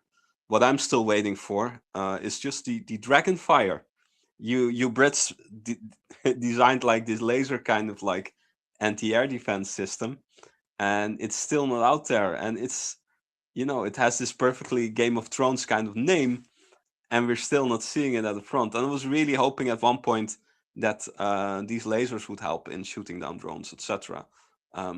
At the same time, Ukraine. Me too, brother. Yeah. See, at the same time, Ukraine is developing its own systems. So the contradiction here is that a lot of European partners are suddenly like, yeah, we need to cooperate more with Ukraine in this and that. But there's a big self-interest in that as well, because what Ukraine is currently doing is they are improving systems, they're producing them more cheaply. So you want to be much more closer and involved and integrate that in your own defense industries, because it will help you in the long run to save money and to have better performances on the front. But yeah, I drifted off a little bit, and I see Karen has her hand up. So Firefella, first back to you. No. So the only thing that I wanted to say there was, in terms of normal salaries in Ukraine, $600 to $700, is that what? Top end, bottom end, middle? Where's that in the scheme of things, Vatnik? First of all, it depends on where you are. So the thing is, when I was like, I will give you a small anecdote about this, but when I was in Ukraine in 2013 on the Maidan, you had people actually working in factories for salaries as low as 120 euros a month for 40-hour work weeks. So they were paid less than €1 an hour, which is insane if you start thinking about it. And these people needed to have like 2 or 3 jobs just to like scrape and get by. A lot has changed in Ukraine since then, and I would say the average salary in general in Ukraine is about $700-800 as well. But then you need to understand there are huge differences. So if you're in the IT sector, salaries of $2,500, $3,000 or even more are quite normal if you have a certain kind of skill set.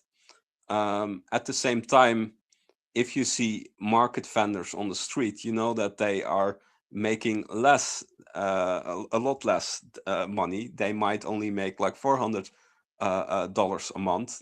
Those salaries exist as well. If you go to the villages, what you see is people make not that much money, but they have, for example, their dachas and their self-sustaining kind of operations where like they might only make like $250 a month, but at the same time they produce so much fruit and vegetables for themselves, and they have their own house and they don't need to pay like rent or whatever, that they can maintain like that. So $700-800 is in general enough to to just live comfortably enough from all of it, if you don't have any special circumstances or costs. What we do see is that prices are rising in Ukraine as well, because of gas, because of other stuff. So sometimes if you go to the supermarket, certain kind of items that are locally produced are sometimes 3 or 4 times as cheap as they are in Western Europe. And then other things are, almost the same prices. And then lastly, there are items that are important that are actually more expensive here than they are abroad. So that's the whole dynamics you need to think about. But in general, $600, $700, $800 a month is enough to, to live your life in a way you should. So for a lot of people, actually, that is already an improvement compared to like sometimes where they're coming from, especially if they're like factory workers or doing hard labor. Those are the jobs that are paid the least, and yeah, they still exist. A friend of mine was actually asked. He's a Canadian. He was approached for a job and at the stonemasons factory, and they were offering a job somewhere near the Ivano-Frankivsk area for about $450 a month. And yeah, that's just, for him, that was a salary that was not really alluring. But back to you, Firefella. No, thank you. That puts some what's it on the thing. Karen, welcome up. Go ahead. Well, your conversation is great. It's always wonderful to listen to you guys. So many knowledgeable people come up to this space. They should give people college credit for listening to Volya radio.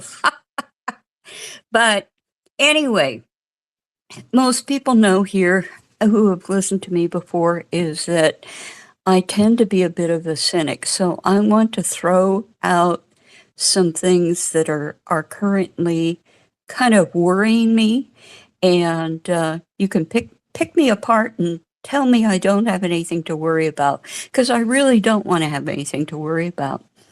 You were talking about the meeting between Zelensky and Starmer and Macron and Merz, and that's wonderful.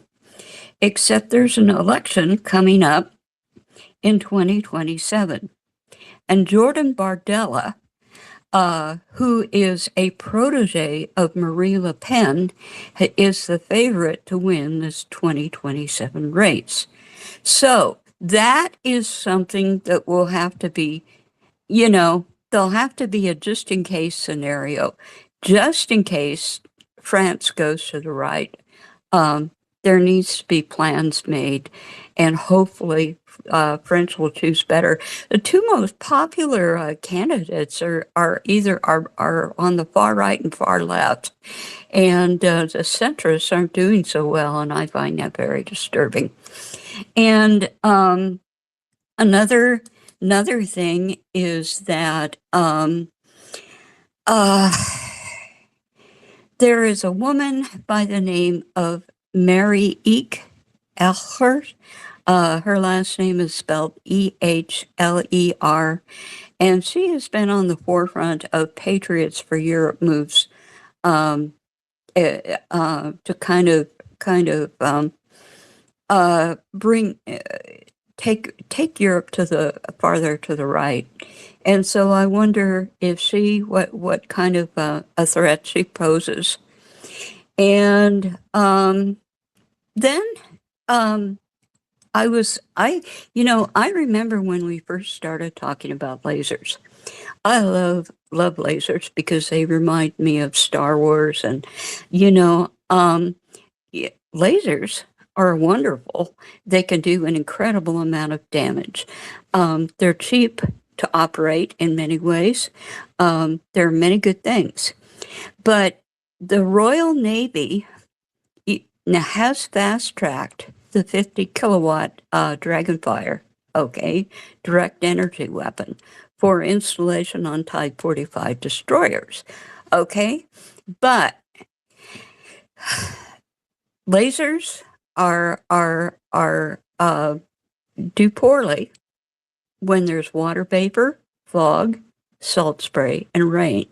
The particles can scatter and absorb the laser's energy and reduce the effective range and cutting power. Another thing is platform instability. Maintaining the laser on a single square centimeter spot on a fast-moving target for 10 plus seconds to destroy it is going to have a very highly it's going to have an advanced algorithm to compensate for the beam wobble, because ships do wobble. And another thing too, of course, we knew their line of sights. Everybody knows that. But that was basically it. So what I've just put out, tell me the good side of things. If I'm overly worried about France and the far right generally in Europe,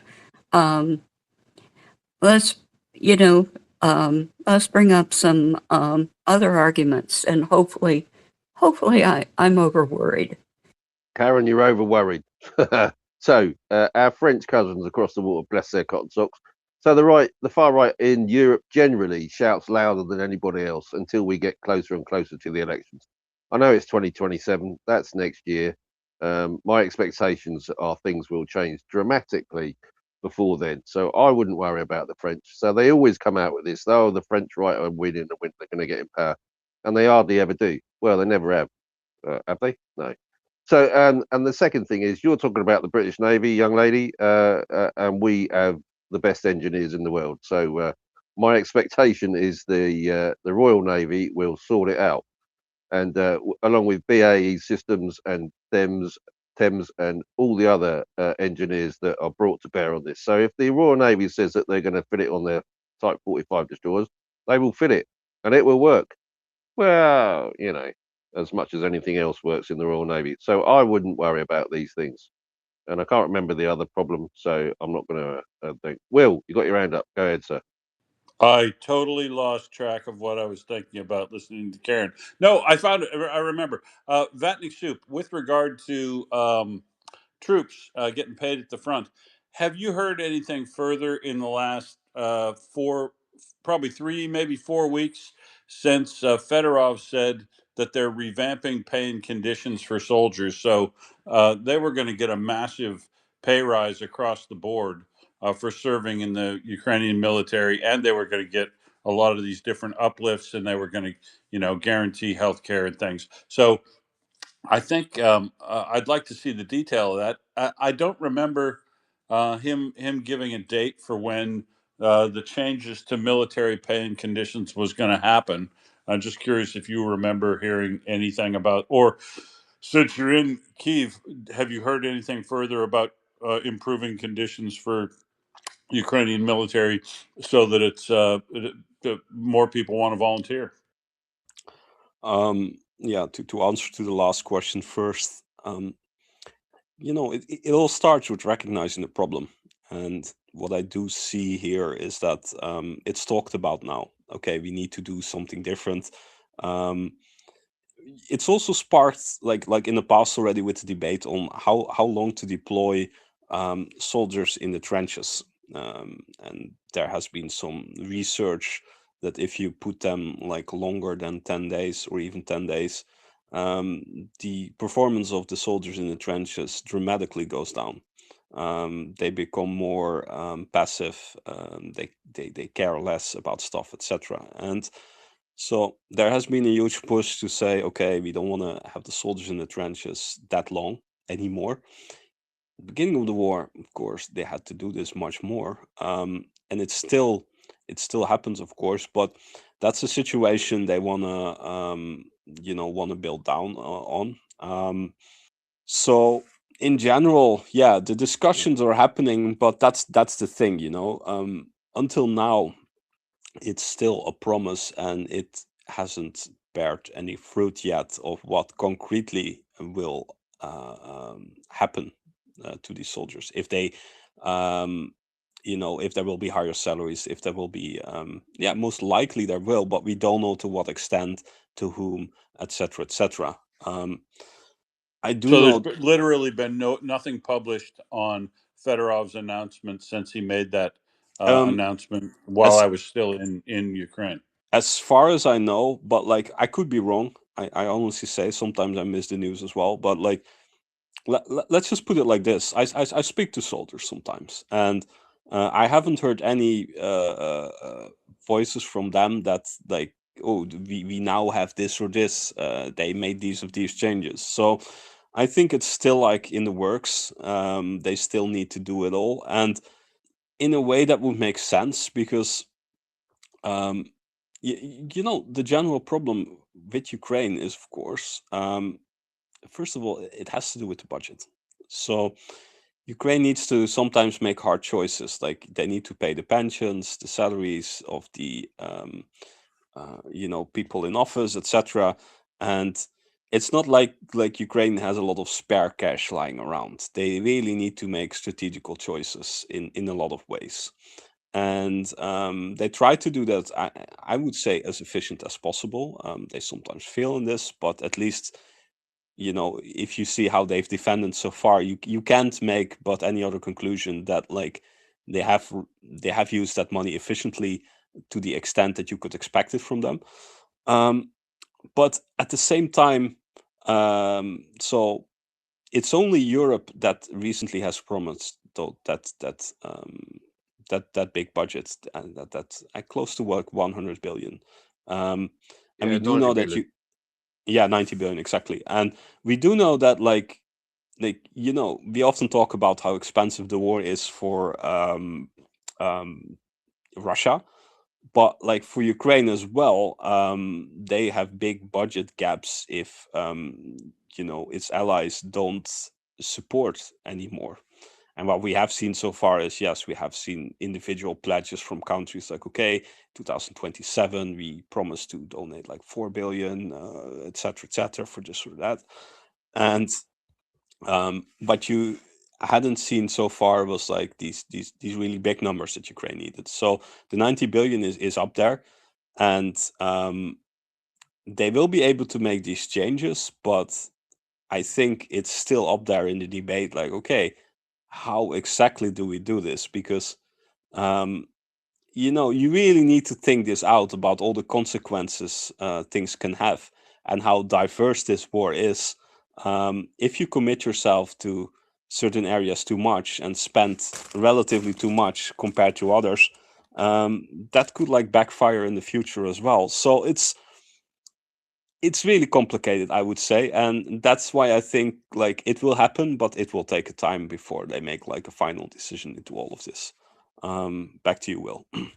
Yeah, and I hope they keep the efficiency, but expand the scale. Because, like as you say, 90 billion in loan guarantees frees up some money. I wouldn't be wasteful about it, but it definitely allows them to expand payments to soldiers to make the risk reward equation on that better for people who are literally risking their lives, and try to tailor recruitment toward people who want to be in the military after the war's over, because Ukraine's probably going to maintain a very large standing army. In fact, Zelensky committed to maintaining an army of about 800,000 soldiers, so that Ukrainian soldiers could take the place of American soldiers every place that America wanted their troops to go home, and you'd have battle tested soldiers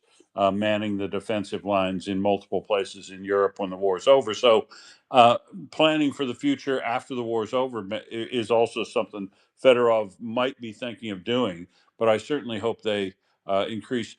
This could be the nail in the coffin of Russia with regard to recruitment, because the one area where the people keep saying that Ukraine doesn't have enough soldiers. I agree, it doesn't have enough soldiers, but it has enough soldiers to beat Russia right now. So this isn't an absolute crisis, and I hope they plan something and make effective use of the money that they have to do it, but they get on with it, because I think recruiting a whole bunch of additional soldiers into the Ukrainian military, overcoming their one big concern. And Vatniksoep, you talk to a lot of soldiers. The ones I talk to, and the people generally, would be happy to join the military in Ukraine, provided they thought their lives weren't going to be thrown away foolishly under stupid command, Yes. and that they had some opportunity to decide what happened to them in their future.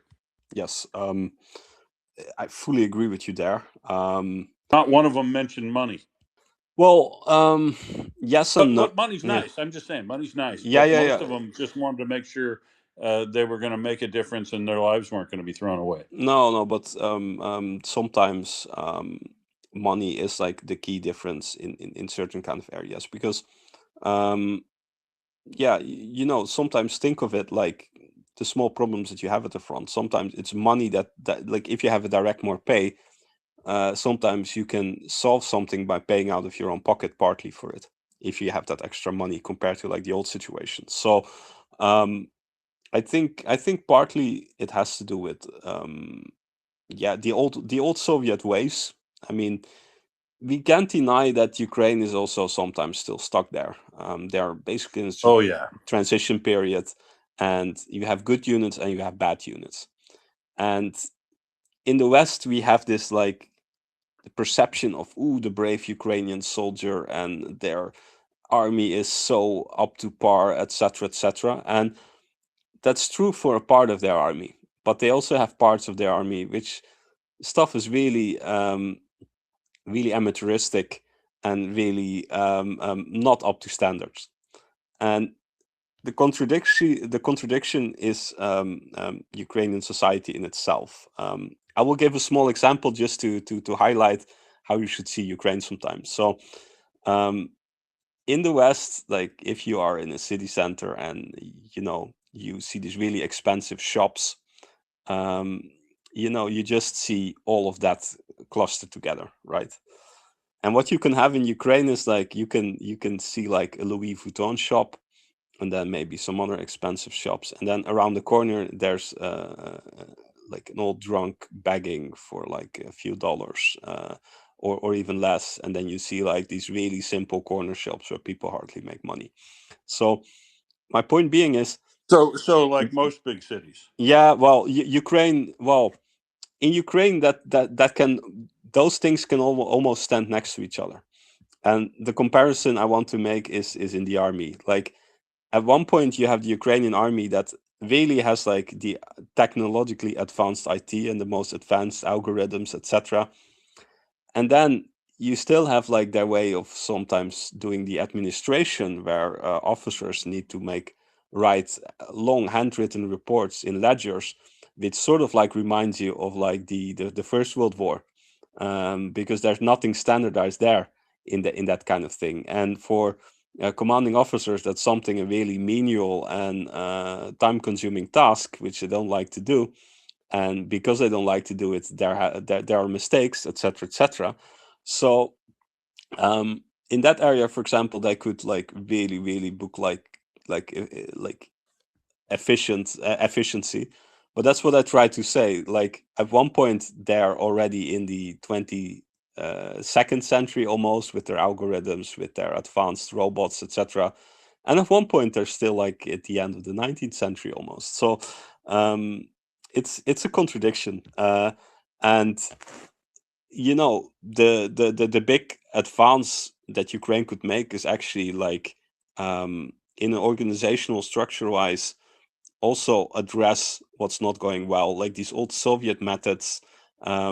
Sometimes, you know, because people have been doing that for centuries in Ukraine under the Soviets, that it's almost written in stone that it can be changed. And that's what they should question right now, these kind of things. Back to you, Will. Yeah, no doubt, no doubt. Some of that, and that was the other thing that I was having discussions with folks over there about in relation to the problems with NATO training. You know, some of the Ukrainians that have gone to NATO stuff say that we're all so much. You know, what we're learning here isn't useful on the battlefield to us because things have changed drastically. That's true. That is totally true. But there's a lot of the Ukrainian recruits because they manage basic training at the units rather than in a central way, the NATO way, if you will, and you know, everything that NATO does isn't bad, and a lot of performance improvement could be gained from Ukraine by going with a more uniform approach to basic training and centralizing that function with the help of the NATO partners that are doing it in bits and bobs around the shop.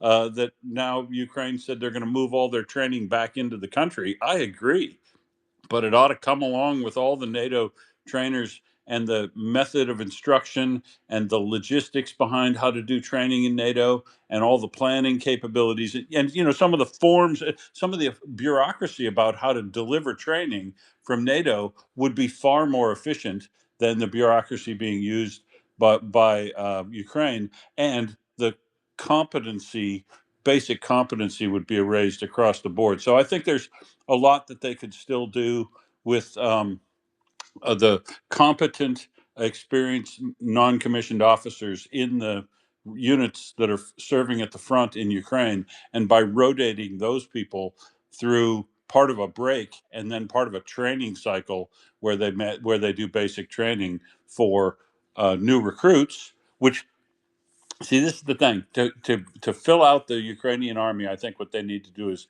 raise the paying conditions some, make it attractive to people who it's an easy problem to solve. If some people are interested in more money, put some more money out there.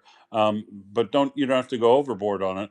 But what you really want to do is demonstrate to new recruits coming into the Ukrainian military that they're going to survive the experience.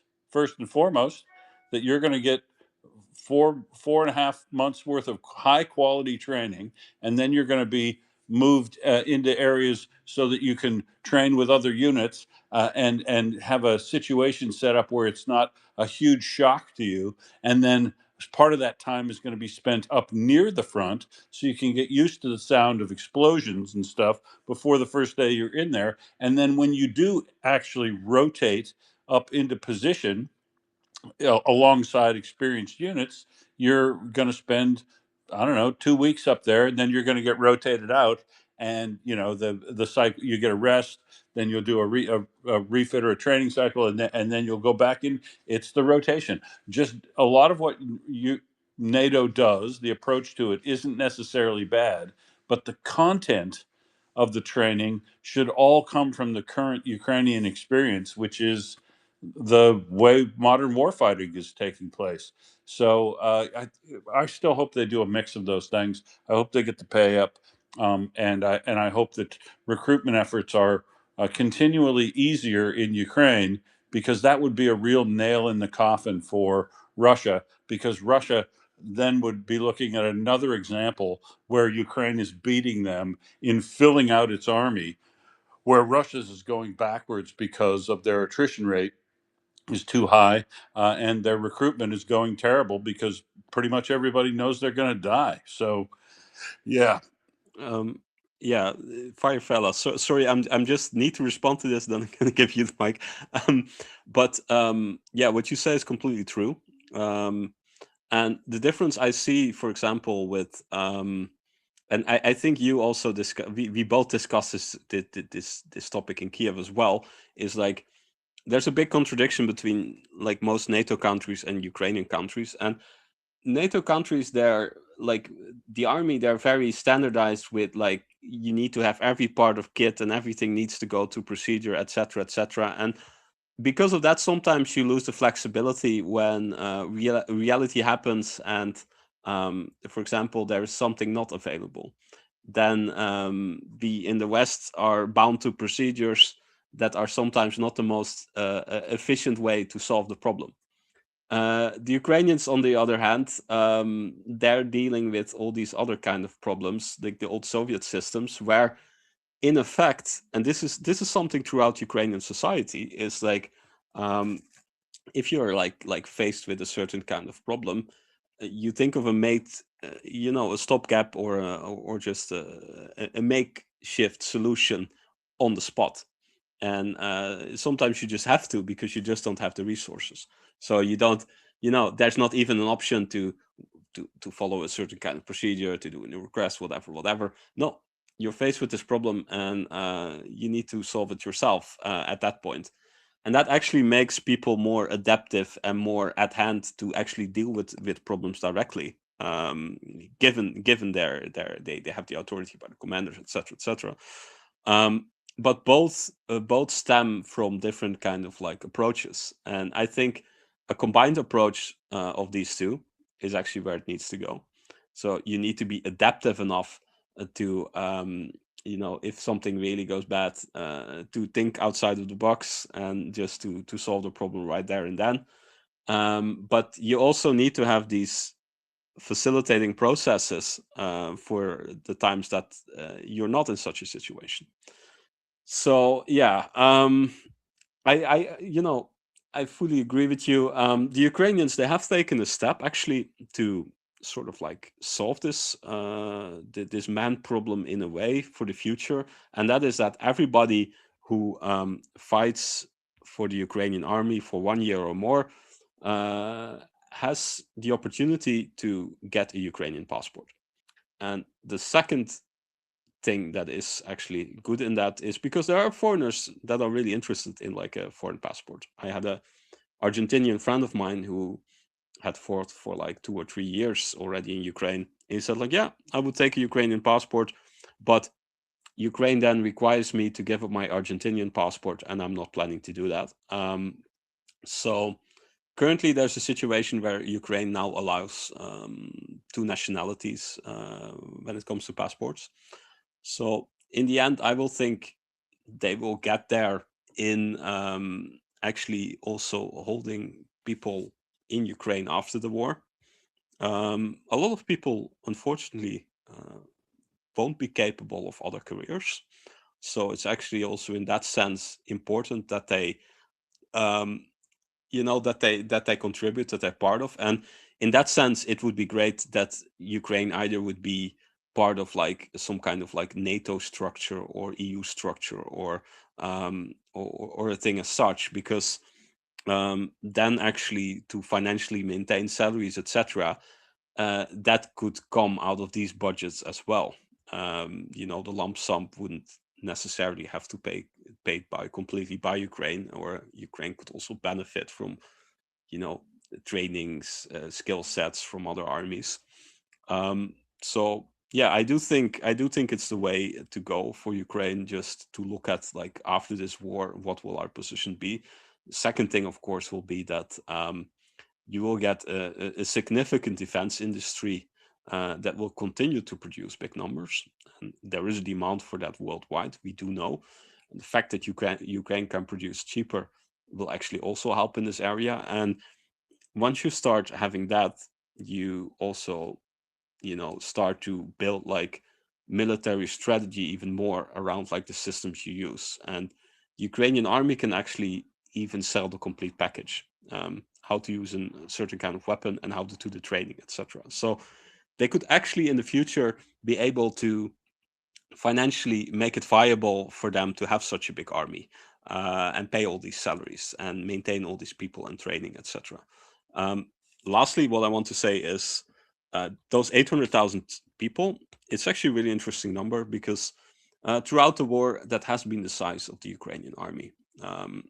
They always, like at the beginning of the war, Ukrainian army was sort of like around 800,000 to 1 million people, and that's still like the case. And they still want to maintain that, and that's a really interesting choice.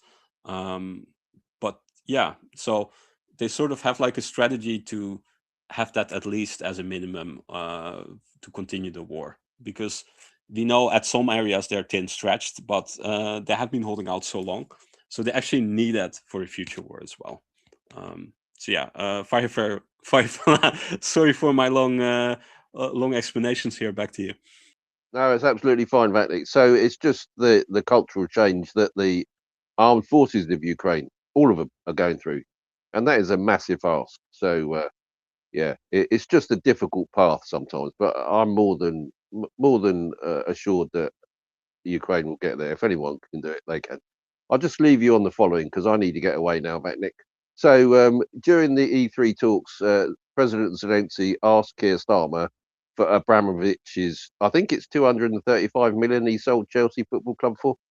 So he wants that money to go to air defence systems, and I totally agree with him because I think he should, and all Vatnik should be bombed out of existence. But there you go. So on that note, Vatnik, I'm going to close the space because I need to go to a fundraiser. And Slava Ukraini. Herium Slava. Heroin Slava. Slava Thanks, Nazi. fellas. Smert for Laham. Smet for Merit for Ham. Say hi to Shapsta, Firefella. Oh, absolutely, I will. Thank you for today, Vatnik. It's been brilliant. And everyone else that's come up. Yeah, thank you for listening. Yep, cool. Thanks, fellas. And say good day to Surf Fella, too. I think he'll be there. Give them all hugs, Firefella. Give them all hugs. That's my intention. And loads of tea and cake. And There you Photos, go. or it didn't happen? What were you gonna say, Vatnik? Soup? No, nothing. Just I had big shoes to fill here in Mockers being here. Thank you all for the opportunity. No worries. And fill them you did, sir. And what happens on tour stays on tour. All right, and I think that we have a couple of things that are canceled today. So I think the next thing that's gonna happen is Son of a. I know. Actually, I think the next thing's gonna happen is Firefella and Mockers coming back on at 9 a.m. Kiev time tomorrow. So Yep, followed up by me and Ioana. right. And then I get a well-reserved day off. Yeah. All right. So we'll see you all later, Scarbopotamus. Pubachimus. Babachimus.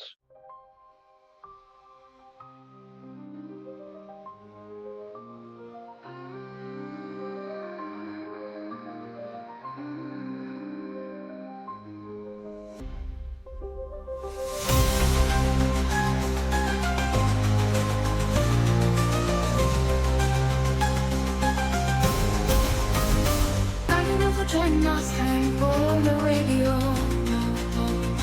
We look forward to seeing you again. Your audience.